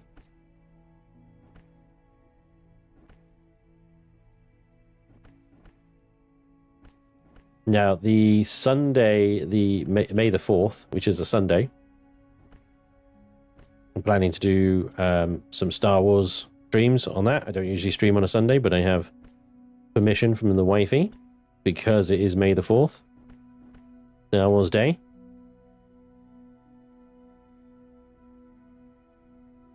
So, I was thinking about this. Holidays are not allowed. Oh. Exactly, Stuart. Spanj audiobook ASMR. I'm curious for the embargoed stuff you have been working on. All super sneakerite and stuff. Sneakerite. It's not really a secret. It's Dune Awakening. Dune Awakening. The embargo on Dune is until the 25th, which is in 2 days. The annoying thing is with Dune and the style of content that I'm making is like the amount of time that I spent on it, and I've so far made one video. That's it. It's insane, isn't it? So far I made one video. So yeah. Hope you like that one video. I've got another one in the works, which is much more kind of casual than the first one. The first one is like insanely edited. It's like crazy freaking... Took me a day just to do the editing, you know? Took me a day to do the editing, took me a day to source the clips, took me a day to write it and progress through the game enough to get to the clips that I could then source and do all the other fiddly bits and stuff like that. Yeah. But yeah.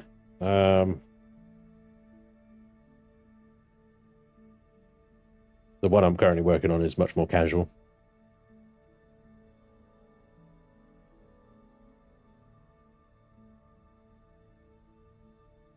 I'm curious. I would suggest that if you ever want to do a repeat of this season of Empyrion, the base gets built in creative ahead of time. We really missed the window to establish a store.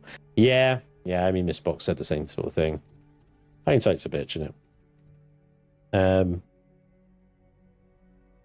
This station was a massive overreach by me as well. It was enormous. I am a little bit disappointed. I did kind of hope that there would be more people in the faction helping me with it, and that it would be definitely much more of a sort of community build than it has actually turned out to be. Which is fine. Obviously, I can't force people to come and help me build it, but I was kind of hoping for a few more bodies to come and help. But it is what it is, and we'll get it done either way. Oh, and the guys that have been helping have done an outstanding job. I mean, look at the frickin'... D-Dude is new to this game, and this is the sort of shit that he's producing already.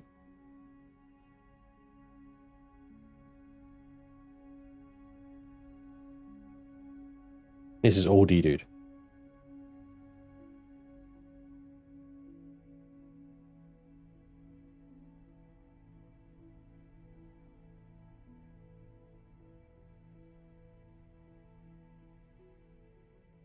Yeah.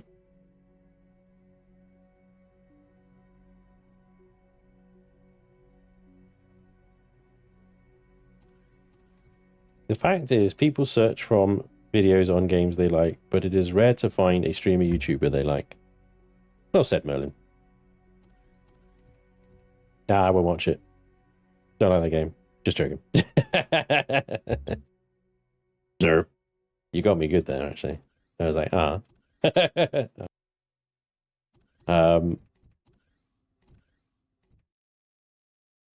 yeah, I suppose the other thing with like multiple people building the same thing, like this is my style of building here.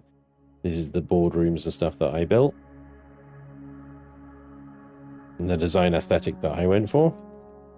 I think this was Melts that did the fuel room. Completely different. And then you've got D-Dude's style throughout this, which again is another completely different style. I can't remember who did the furnaces and stuff.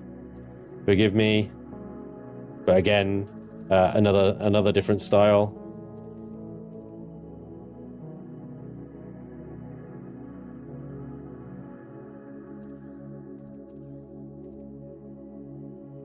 I still like the way that the old generator room turned out though. I can feel the heat on my face from that thing. Out in drone space right now, getting my ass handed to me. Oh, nice, Melts. You got this. Right. Before I go, let me just quickly save this, actually. SpanjCo overwrite. Because I have some very exciting news.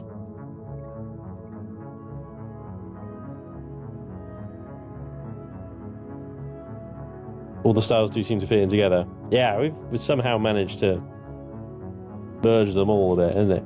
Somehow.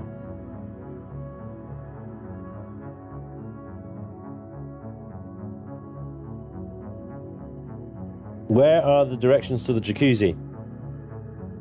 I don't have a jacuzzi. I have a pool in the hotel. There's a pool in the hotel, but yeah, I haven't actually added a jacuzzi yet. But there are going to be a load of player rooms at the top, and for those, you know, you can do anything you want. Right, ladies and gentlemen, I would like to present to you the Atlas mining carrier. She is complete, finished, done, 100%ed.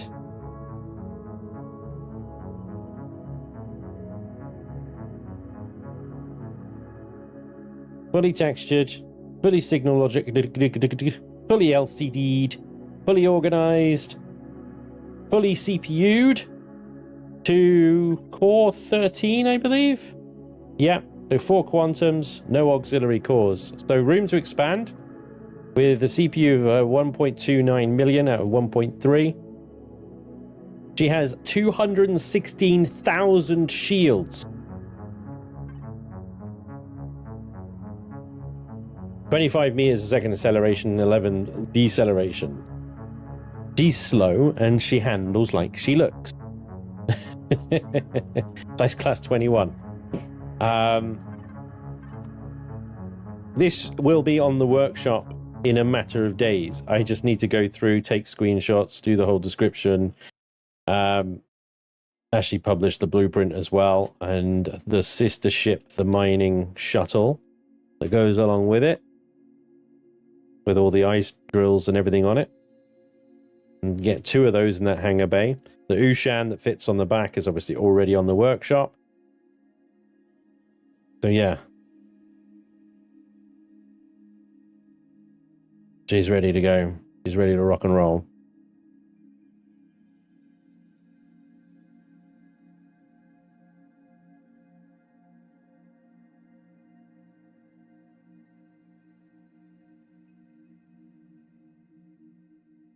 And the mini CV, yep. Complete with its own bar and casino. The gravity well. It's got 3 bridges. Got a forward navigation bridge. This is on the very bow of the ship. offset just to annoy Laney. Full science lab med bay. Long, intimidating boardroom.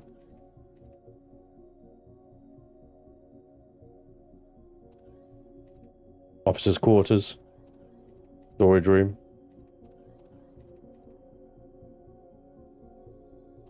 More officers' quarters.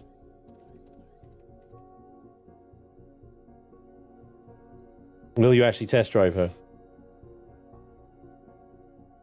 I suppose I haven't actually. Outside of creative, I've not test driven her, no.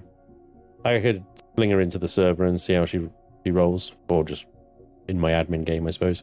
4 deconstructors for ore processing.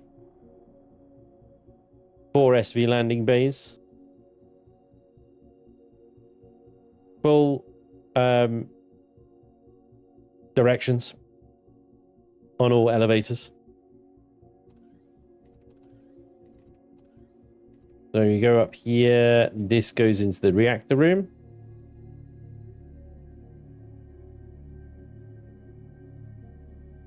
This was stolen off the Mjolnir. Completely copy and pasted out of the Mjolnir. So, not unique in any way. But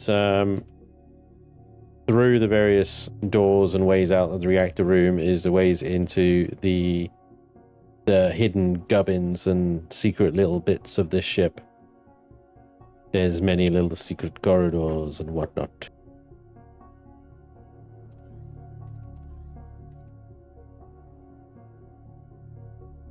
That way, sorry. Yeah, I'm getting turned around. I'm getting turned around in my own ship. There you go. More secret little corridors. This is the auxiliary core location. You can also add advanced plasma turbines and standard ones in those spaces there. And then on the other side is the shield control room. We have all the shield extenders.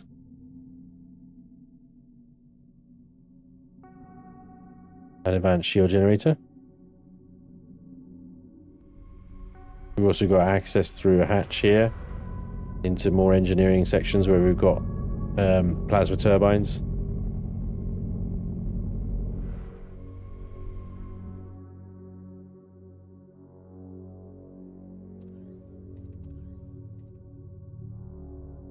Come out of the reactor room and get back into the main elevator.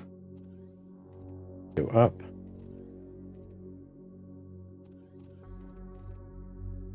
We've got our hydroponics deck. Nice and spacious. Up again, now we're into mission control, operations, teleporter, weapon lockers, things like that. And sick bay, medi bay.